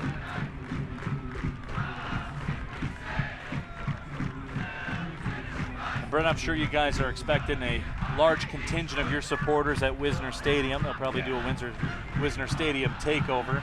Yeah, How about definitely. these fans, man? That's you the best. guys, you guys are out there. You're interacting with them all the time. And what about these guys? I mean, they're 4,000 deep every single night. Yeah, it's really been incredible. I mean, just from the first time I played here 3 years ago, it's gotten more and more every year. There's more fans, more support, more sponsors, and the fans are just awesome. I mean, they come out here. They go to Harry's a couple hours before the game. They're on Twitter all the time supporting us. And no matter, rain or shine, they're always there supporting us. So hopefully they'll have a big crowd at Wisner. I would imagine they would be. It's right around the corner. And in-state rival. It'll be good to see them out there. Offside flag goes up against Will Mellors Blair. So the Commodores will get the restart.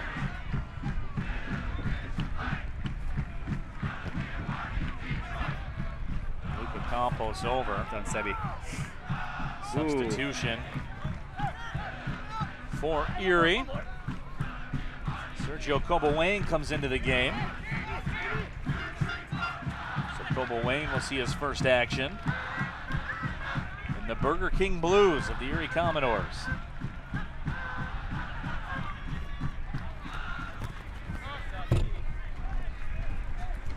Yeah, Ben made that switch where he started out with Sebi playing in the midfield there, and it wasn't exactly what we wanted, so we switched out and had Latif and our boy Troy in there, holding 2 holding midfielders, and I think that was a good move. And put Shiwi up wide. Troy's really been playing well the last couple of games. He's really kind of coming to his own here. I think just the confidence throughout the season is built, and he's really become quite a good player for us. Well, Brett, in the broadcasting business, that's called a great segue, because I was actually getting to that point to talk about, Troy Watson and what he's done. And look, you're not going to follow him in a stat sheet because winning a 50-50 ball at midfield, they don't keep track of those in the official box score. But make no mistake, Troy Watson makes an impact on a game. He might not get you the assist, might not get you the goal, but he's there. Yeah, he's absolutely owning those air balls today. He's an incredible athlete. He's great in the air, very quick, and he's starting to connect more of his passes, and that's what we've really been wanting for him. So we'll see if he can keep it up here.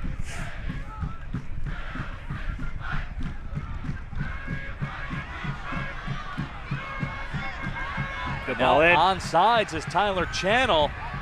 He's up on the right side of the box. Channel, crisscrossing shot, and a save made by Danny Mudd.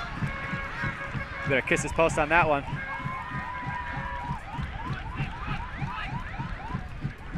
Boy, Tyler Channel denied. Not quite sure if Mug got a piece of it or if it was in fact the frame, but either way, the lead stays at 1 for LaRouge. Here we go. Channel will have another opportunity. Slide tackle made. Sebi's got a pretty long throw, and we'll see if we try and utilize that here and get a little flick on. See if we can drop something in the 6-yard box. Seb tees it up, kicks it through the uprights. Out into the road over top of the frame.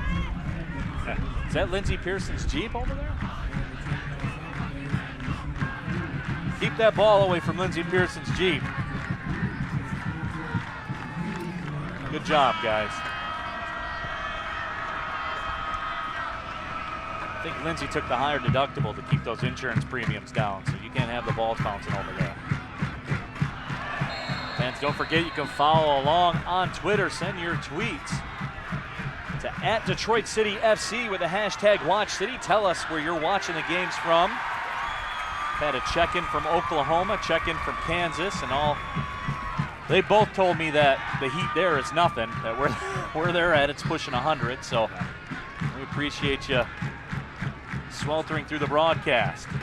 Cyrus Sadie again, all kinds of problems for this Erie defense. Yeah, you're gonna have trouble playing Cyrus one-on-one.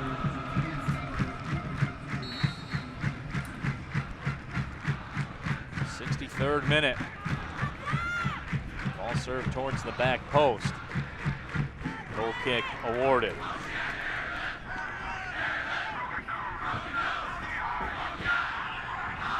So, Brett, we may mention the assistant men's coach at Coastal Carolina. How are things down there with the Chanticleers? Pretty good. We came off a season where we got to the second round of the NCAA tournament last year. We lost to Clemson. We're bringing in a great class this year, so we're looking for, hopefully make the next couple of rounds of the tournament this year. Had the opportunity, of course, I do games for the Oakland University Golden Grizzlies as well, do basketball on the radio and TV. Went down there in the EA Sports Maui Invitational mainland bracket last year, so got to spend some time at Coastal Carolina. How do kids go to school down there, man? It's awesome down there. That's what I always say. If I was a student, man, I would struggle. The beach is about 8 miles away, right down the road. Weather's nice all year round. That's my little recruiting spiel for the listeners. Come to the beach.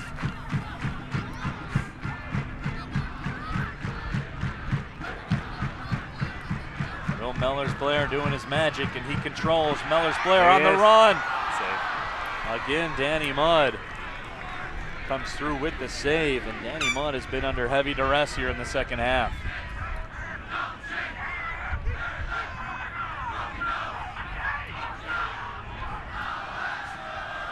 Commodores trail by 1, but they have it. Here comes Danny Deacon. Deacon with the touch. It's taken away from him. Troy Watson controls. Got to do better to connect passes there. We're just kind of kicking it and being hopeful.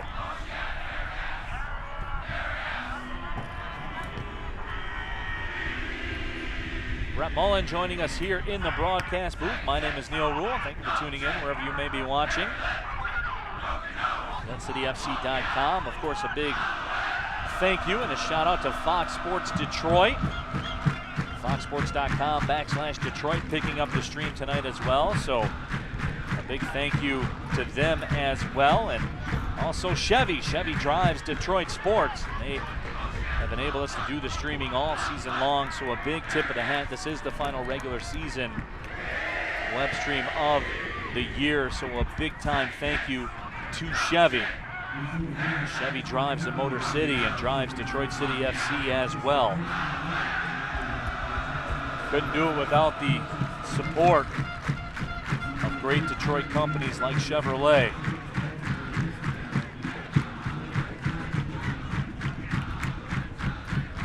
Here come the Commodores up the left side. Barrios controls to the middle. Left-footed shot is deflected. Will trickle all the way to the goal line before it is played back. Yeah, can't get turned there.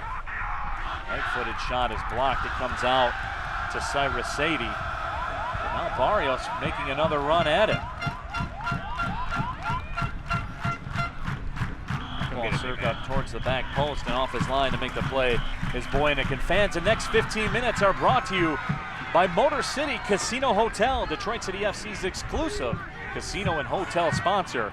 Log on to Detroit City FC, log on to DebtCityFC.com to check out the latest Motor City match recap and relive all of your favorite Le Rouge moments. Of course, we're in the shadow of the Motor City Casino Hotel.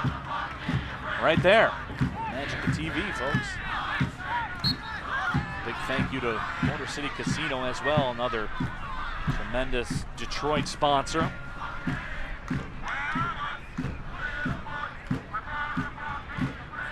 There's the Madman sponsored some goals here this season. Will Mellors, he's been almost the exclusive sponsor as of late. Pretty much. Yeah, he's been great, I tell you. Defenders can't keep up with him. Left-footed blast and a big-time save by Boyanek. Did well there. It's a great rebound. Put it out wide, out of harm's way.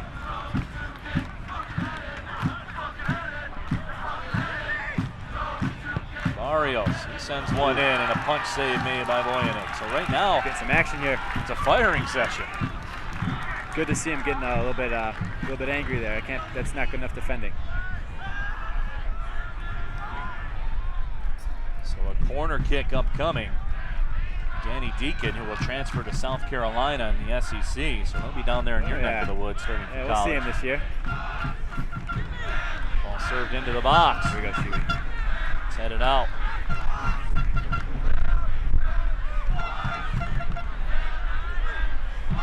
But don't worry, Deacon was only a two-time Division II All-American, but that's it though. So you won't have your hands full at all. Yeah, not at all. There's another right-footed shot. It's in the back of the net. So Erie draws even. You know, that's what happens when you don't put your chances away. This team, they don't go away. This is the only team we have trouble with, that cast, and they keep coming and coming and coming. And when you get penalty kicks, when you get breakaways, you gotta bury them. So a big-time goal for Erie as they dodge several bullets in the defensive end. As we will take a look at the replay, and tremendous touch from Eric Campbell as he goes over the top of Boyanek. Boy, that was just a marksman shot. Top corner. There's not many goalkeepers out there that are making that stop.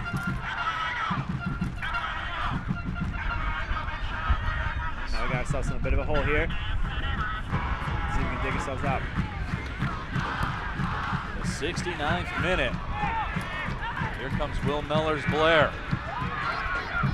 Along the goal line, it's punched away from him, but a corner kick coming.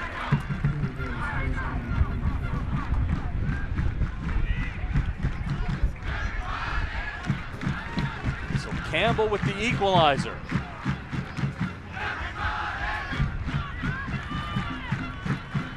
Of course, a tie is no good for Le Rouge. Trail Madison by 2 points, but they do have a game in hand.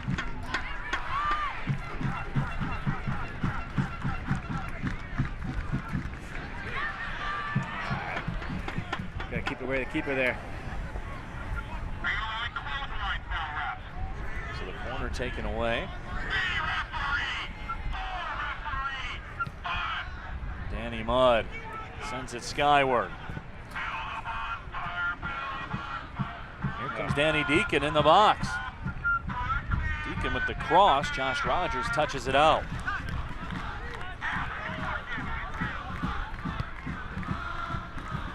Eric Campbell has drawn Erie even. We come up on the final 20 minutes of action. Ball served in the box. We talked about a tie is no good for Le Rouge here tonight. Madison on top of the table with 25 points. City with 23. And just one game remaining for Madison. They take on the Minnesota Twin Stars tomorrow. Twin Stars with a mark of 1-7-1 on the year. Still not getting to those second balls there. And now a dangerous opportunity as Danny Deacon sets the table, but it's sent just wide. Luca Campos made a bid to give Erie the lead. Brett, what's been the big change out here for Erie over the course of the last 10 minutes? Because it was a firing range for City in terms of the first 10 minutes of the second half. Yeah, it just seems like they're playing with a little bit more heart than our guys right now. I mean, you know, their season's over. They got nothing to win for other than, you know, beat Detroit City at Detroit City. That's what a lot of these teams are coming in here to do. And they just keep coming and coming, you know. They want to ruin our season. They want to make sure that we don't host a first-round game. So our guys we got to bring it in. You know, Josh needs to corral the troops here and just get us going back on track here. See if we can put one away. So we talked about the heat and humidity. We got a couple players down with cramps, it looks like.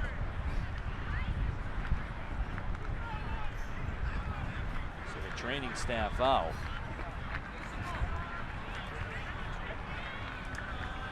Yeah, can't say enough good things about Mickey, our trainer. He's a great guy. Mickey Tullett, the trainer out there on this job. Trying to get the guys stretched out. Hydration at a premium here tonight. All this humidity and heat, of course, a heat advisory in effect here in the Metro Detroit area. Javier Bautista into the game for Zach Shiwi. Yeah, great to see him back. Yep, exactly. Of course, Javier Bautista, very capable of filling the back of the net as well. Yeah, he's another guy that's we got a ton of speed up top right now. We should be getting in behind early and often with these guys. As you know, Bautista's been out with an injury for most of the season. He came in, burst onto the scene with 2 goals against Grand Rapids, or Muskegon actually.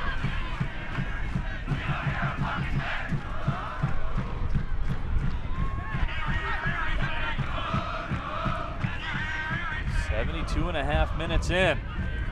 We are tied at 2. We already got the jump here in the game. Jimmy Barrios scored to get it started. Will Mellors-Blair struck back with 2. Just a couple moments ago, Eric Campbell tied this game at 2. Now Danny Deacon with his pass out. Boyanek able to control.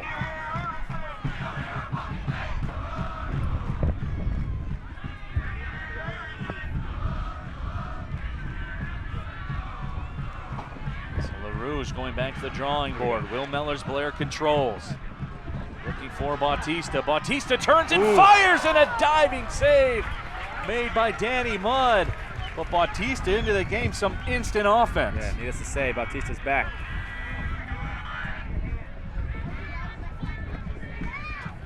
Bautista, as you mentioned, 2 goals versus Muskegon in the exhibition opener. Led Ashford to the NAI round of 16 and very nearly put LaRouge back in the lead. What about the second half, though, that Danny Mudd's played, Brett? Yeah, he's having a half. He's playing a great half here. I think we should have maybe put 1 or 2 past him, but you know, he's pulled a couple good saves out.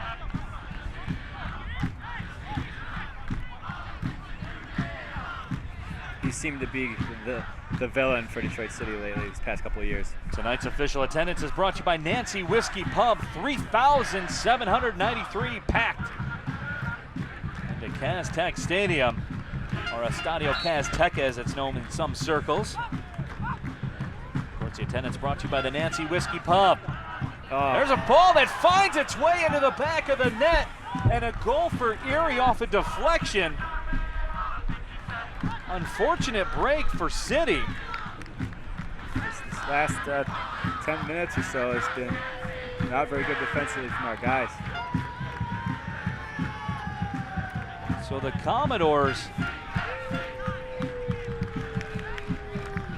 come through with another goal. This time it's Austin Solomon. And Brett, it looked like he was just trying to center, but yeah, put a ball on center. That's an extremely dangerous ball, though. Anytime you're driving towards the end line, you drive that ball in on the ground, it can take a deflection, hit off anything. So, you know, it's a great ball from him. It's a bit of a hopeless ball, but at the end of the day, if you're whipping it in from the end line there, and it's going to take a deflection.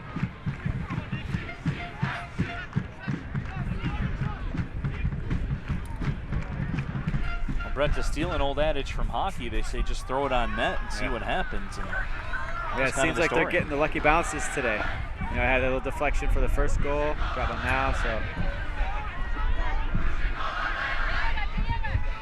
So the Commodores take a 3-2 lead.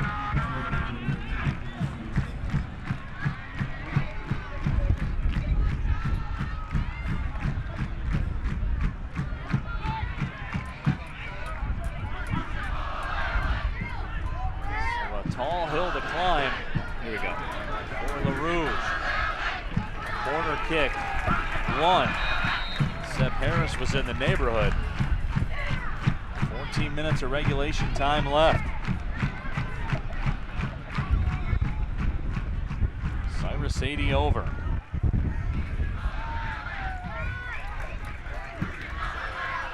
Sebi is so dominant in the air, as you've seen earlier in the season. Hopefully he can get his head on the end of one of these.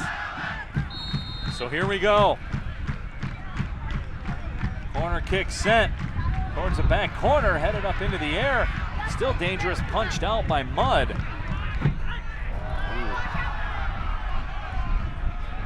Now it's Rogers. Long ball for Sadie is too long. And a throw in coming for Erie.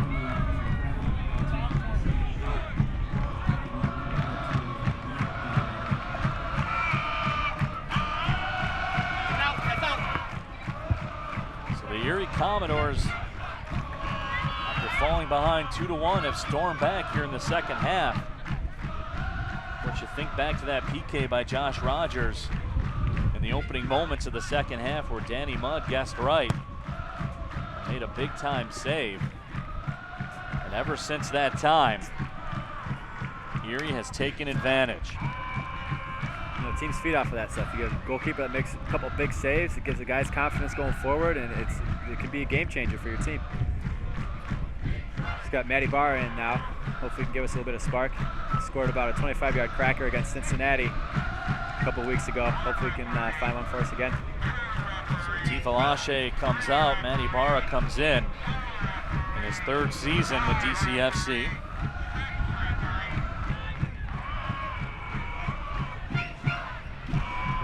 Josh Rogers has it.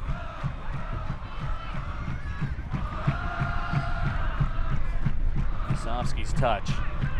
It's deflected back at him. Now it trickles to midfield where Jimmy Barrios has it. Trying to run it down is Coble Wayne. Coble Wayne unable to catch up with it.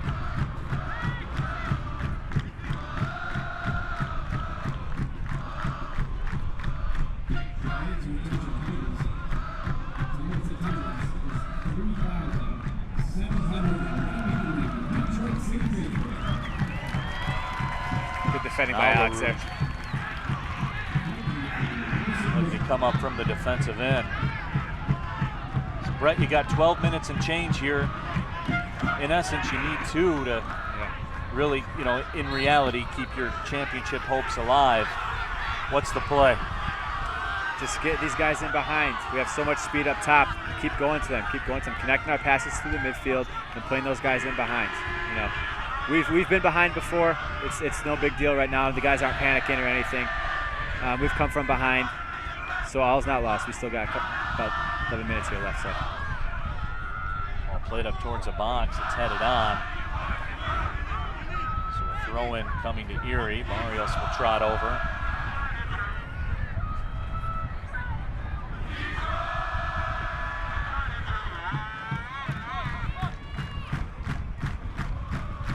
Erie's going to take their sweet old time this last couple minutes here. Barrios tosses it in. He got the first goal here tonight for Erie. Erie took a 1-0 lead off the Barrios goal in the first half. Will Mellors-Blair came back with 2. Josh Rogers was stopped on a PK in the opening moments of the second half. And after that, Erie took advantage. They struck twice. And Eric Campbell's latest effort has put the Commodores up 3-2. That is where we stand. Neil Rule, Brett Mullen with you. Thank you for tuning in wherever you may be watching on DeadCityFC.com. Also FoxSportsDetroit.com as well, picking up the stream. Here we go. And now here comes Will Mellors-Blair making the turn, unable to catch up with it.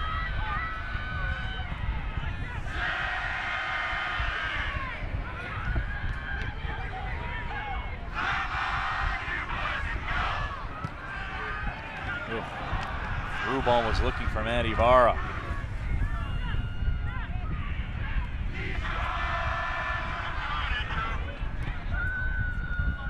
Long pass up the left side looking for Bautista.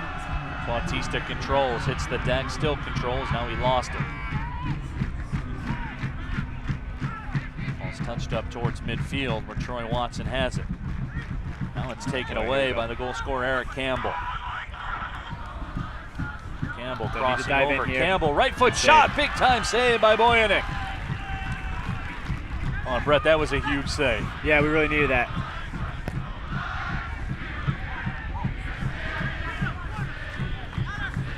One and a half minutes in the books. Well done, Matty Barra.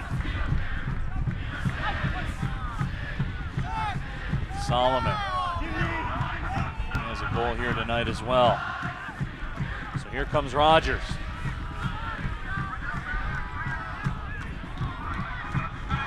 Ball ahead for Mellors Blair, and off the line to collect is Danny Mudd. Yeah, he's doing really well coming off his line. Big save from Alex here. He's in a good set position, reacts well, puts the rebound in a good spot, out of danger.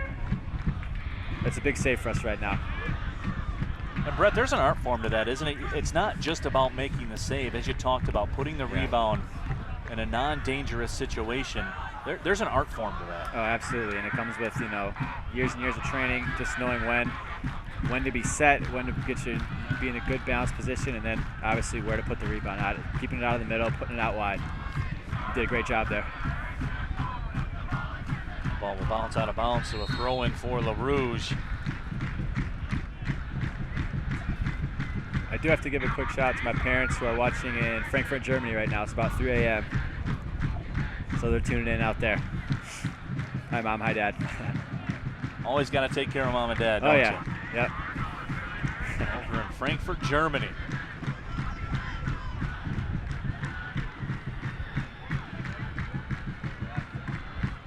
Jill Korb trotting onto the field for Erie. So now, Brett, we really see that cat and mouse game in terms of coaching. It's all about matchups here the rest of the way in. Yeah, exactly. It's all about game management from the players. And, you know, these Erie guys are pretty experienced. They're going to be wasting about as much time as they can. You're going to start to see Danny Mudd, if a goal goes out for a goal kick, he's going to take his sweet time setting it up. And it's just, it all comes down to game management now. It's a good move getting Spencer Thompson here. There's some fresh legs.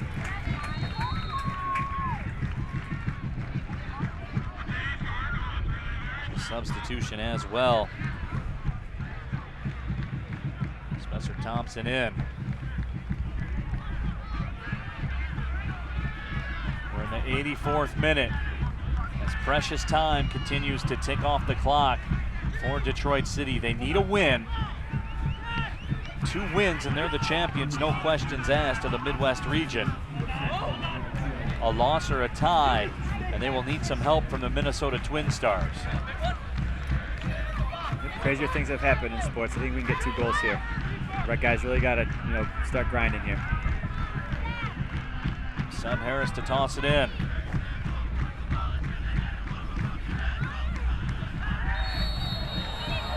Ooh, very dangerous play. A yellow card is out. A couple of players hitting the deck.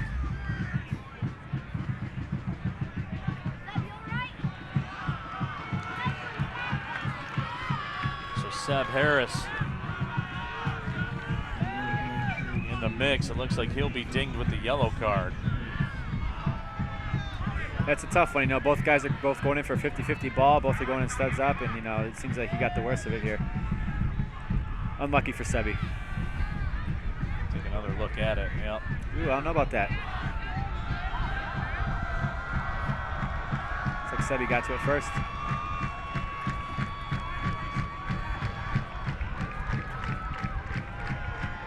Like they're calling for a substitution in the falling Erie player. That's Sergio Coble-Wayne that's on the turf. And now he will be subbed for, it looks like.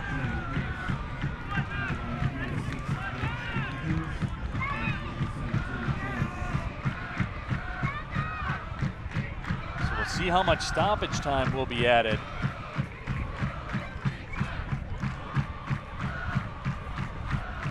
Noble Wayne is up off the turf.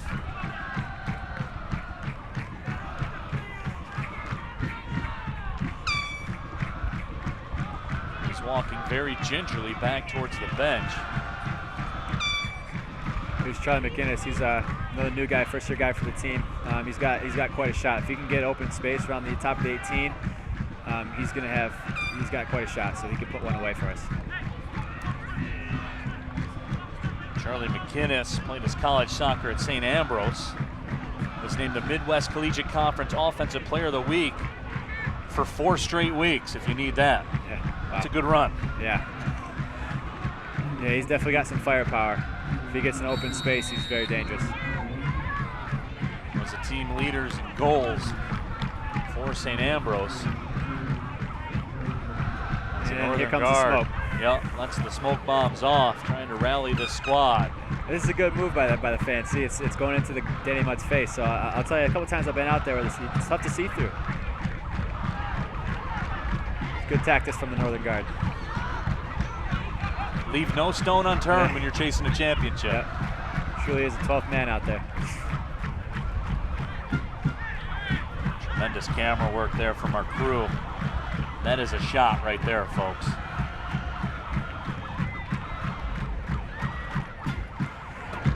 Here comes that game management part. Danny Mudd's going to take his time setting up his goal kick. Give him up about 30 seconds probably here.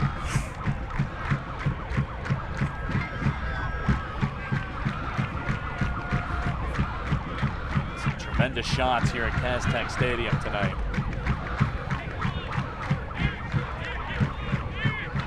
The right boot from Danny Mudd goes skyward. Through the smoke it goes. Foul is called. Commodores will get it. It's Danny Deacon, 2-time Division II All-American, will put the boot to it. Gotta have a big stop here from the guys. Shot goes on frame, but it's wide. So Erie may be using the smoke to their advantage a little bit. Yeah. Yeah, we're gonna have to start throwing everything in the box here. Last couple minutes. Hopefully there's a good amount of extra time here, but we're gonna have to start going forward a lot more direct. I guess you're right, Brett. There is no difference between 4-2 and 3-2, right? Yeah.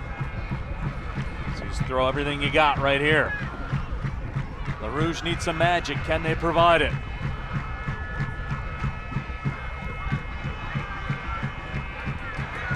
Goes up the right side. Channel controls in the box. Channel begging for the handball.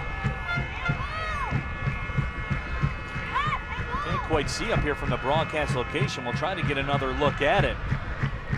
Channel was adamant about he wanted the handball. So Mudd will send it skyward again. Play quick here, play quick here.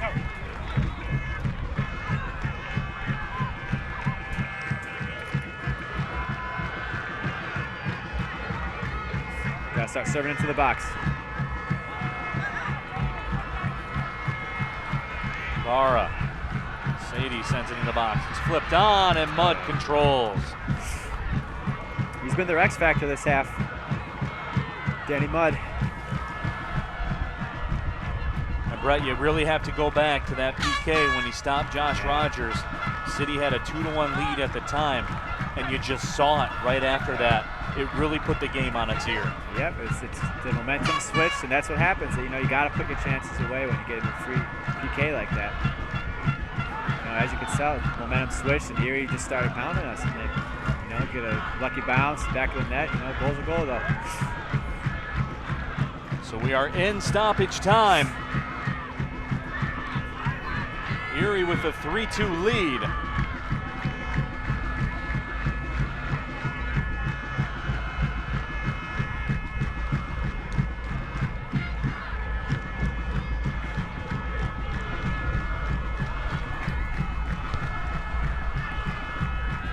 Comes City. Long ball served up towards the box. Looking for Charlie McInnes. They've been getting those second balls all afternoon. And that could be a game changer as well. Barrios in in some space. Running with Deacon. Barrios still has it. Now Deacon for Barrios. Barrios punches it too far out. And here comes Campbell. Yeah, they'll probably just keep it in the corner now and just kill the game. There'll be at least 5 minutes of stoppage time. There's been bodies all over the turf here in the second half. It's that game management piece I was talking about. Erie's just going to try and keep it in the corner and hold it for as long as they can and just kill the clock. Now the ball is played into the box. Touching it. Here we go. Zoya Leah.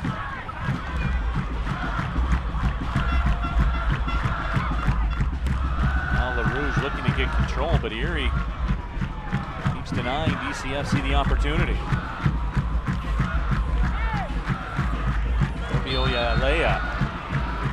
Quick restart, here we go. I think they call it a suplex in wrestling, huh? Maybe the German suplex. Yeah. In honor of your parents. Yeah.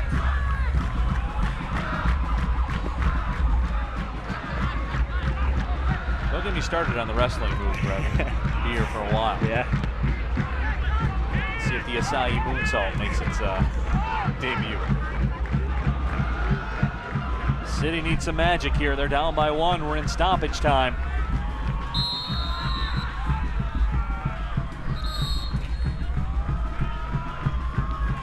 It's like a Erie free kick. Now the ball's over on the far side of the field. The maroon-colored smoke has been pouring out. It's tough to see here from the broadcast spot. I think they got a bubble machine going over there as well. Yeah, they're having a great time. As the sun sets here in downtown Detroit. The sun may be setting on the Rouge's chances to get the W here tonight. They're down by 1 in stoppage time. Boyanek over to control. Have to put a rush together. Boyanek sends it over midfield. Gotta get one here. Mellors-Blair with the touch. The clearance deflects, and Danny Mudd again off his line to gather it. Yeah, that's been him all night. Mellors-Blair, who's got on the score sheet twice, denied that time.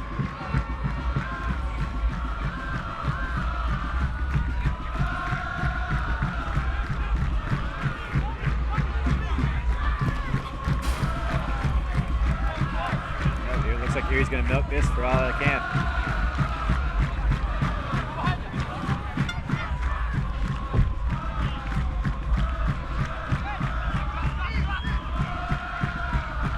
Throw in by Markson. Touch towards the middle. Nice defensive play by Connor Ferguson. Tyler Channel with the header. Back towards Seb Harris. Gotta get served in the box here. Channel gives chase. Now it's just directed up in the sky. Here comes Danny Deacon along the line. Take it straight to the corner. Deacon off in the corner, not really looking to do much. Now he makes his move. Deacon, right-footed blast, and a big-time save made by Boyanek. You can see his frustration. Not going the way he planned tonight. He's made some big saves, give him credit. Deacon will walk very deliberately over to the corner. This could be probably the last kick here. Corner played short, and the whistle sounds, and we have reached full time. So the Erie Commodores come back in the second half to stun over 3,700 Detroit City faithful as they come away with a hard-fought road victory, 3-2 over Detroit City FC. So LaRouge denied points. It will all come down to what happens tomorrow as Madison will square off against the Minnesota Twin Stars. And Brett, you guys have to do some scoreboard watching tomorrow. Yep, you know, all we can do right now is just head into Wisner Stadium on Sunday and do the business. Got to get a W there. You know, home field is out of the question now, pretty much, I think. So we just got to get in a good roll going into playoffs. So that's a big win at the Stars, score some goals just so we get on a roll heading into the playoffs and hopefully make a run there as well. Certainly seems to be the case. Of course, the hope is not officially lost, but you do need Madison to struggle with the Twin Stars. And now we'll go to our sideline reporter, Lindsey Pearson, standing by with head coach Ben Pierman. Lindsey. Thanks, guys. Coach, not the result you wanted today, but how do you turn this into a positive heading into the last regular season match on Sunday? You just got to put it behind you and move forward to Sunday. You know, I thought we actually played a little bit better in the second half, a couple deflections, and, you know, probably should have put the game away early in the second half with the penalty, and that stuff happens, and we just didn't do enough. We ran out of gas. So just got to put it behind us and move forward to Sunday, and, you know, there's still a lot to play for, so we just got to keep going from there. All right, thanks, Coach. Guys, I'm also joined by M1 Imaging Center man of the match for the third consecutive time, Will Mellors-Blair. Will, great job tonight with the 2 goals. What do you have to say about this performance? I just want to say first and foremost, thank you to Detroit City for having me.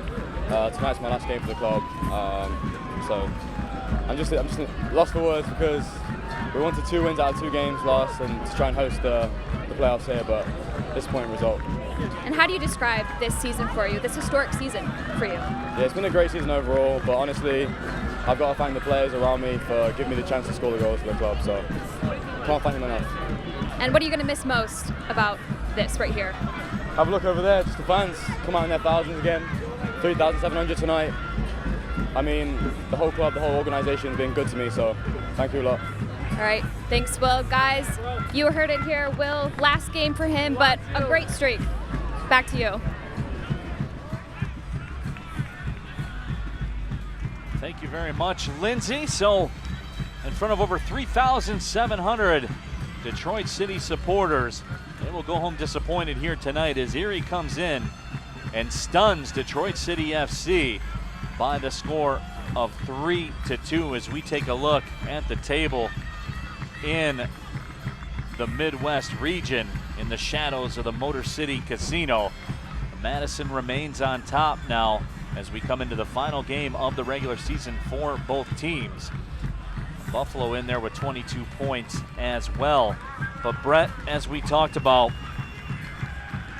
the bottom line is, as you go into your last and final regular season game where you will travel up to Pontiac to take on the Michigan Stars at Wisner Stadium. That's Sunday night at 7 p.m. Don't forget about a friendly on Wednesday evening, July 22nd at 7:30 against the Windsor Stars. The MPSL Midwest Region Tournament, the destination to be determined. That'll be Friday and Saturday, July 24th and 25th.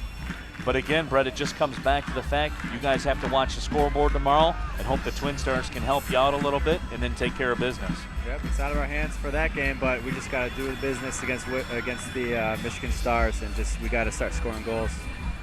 So our special guest broadcaster tonight, Brett Mullen, we certainly do appreciate it. Had a lot of fun having you in the booth. Brett, it's been a blast, man. Thanks for having me. This has been fun. Absolutely. Cool. So a big thank you to Brett Mullen. Also a big special thank you to Kale Wasserman for stepping in as well. My regular broadcast partner, Zeke Harris, Nick Candela, everybody in the truck. Certainly do appreciate your support all season long as the Erie Commodores stun Detroit City FC here at Castech Stadium by a final score of 3-2. My name is Neil Rule. Thank you for watching, everybody. Well, see you later.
All right, brother. Hey, thanks, Kill. Appreciate it, man. You were money. Unfortunate result here, but Yeah, for sure. All right, Kill. Take care, man. Yeah. No, I'm leaving tomorrow. Tomorrow morning. Back to Coastal, yeah. Good for you, man. Inspiring to sit at home. I know, dude. You want to see in coaching. Yeah, definitely. That's awesome. All right, man. Good luck. Yeah. But yeah, so we turned it around and ended up really getting hot. And Yeah, you guys killed at Kentucky too, right? 2-0. yeah, 2-0. That was impressive. There was no. And I did watch the state game. I thought they should have beat state. You know, they had more chances. Yeah, They yeah. dominated, and state went to the Elite Eight too. So hopefully, yeah, they had a good team. Yeah. But all right, Brett. Appreciate you, man. Thank you, brother. All right, take care. Safe travels, man.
Yep.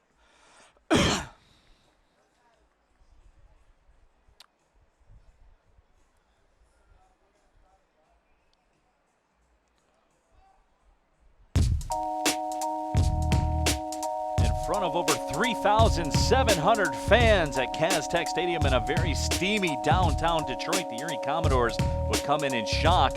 Detroit City FC by a score of 3-2. LaRouge came out buzzing in the opening 5 minutes of the contest as they were wearing out goalkeeper Danny Mudd with some tremendous chances, but it would be Jimmy Barrios that would open the scoring for Erie and give the Commodores a 1-0 lead. The lead would not last long, however. Number 10, Will Mellors-Blair, did what he's done all season long, and that is find the back of the net as he would tie the game at 1. But Will Mellors-Blair was not finished, nor was Cyrus Sadie as he served up another one on a platter.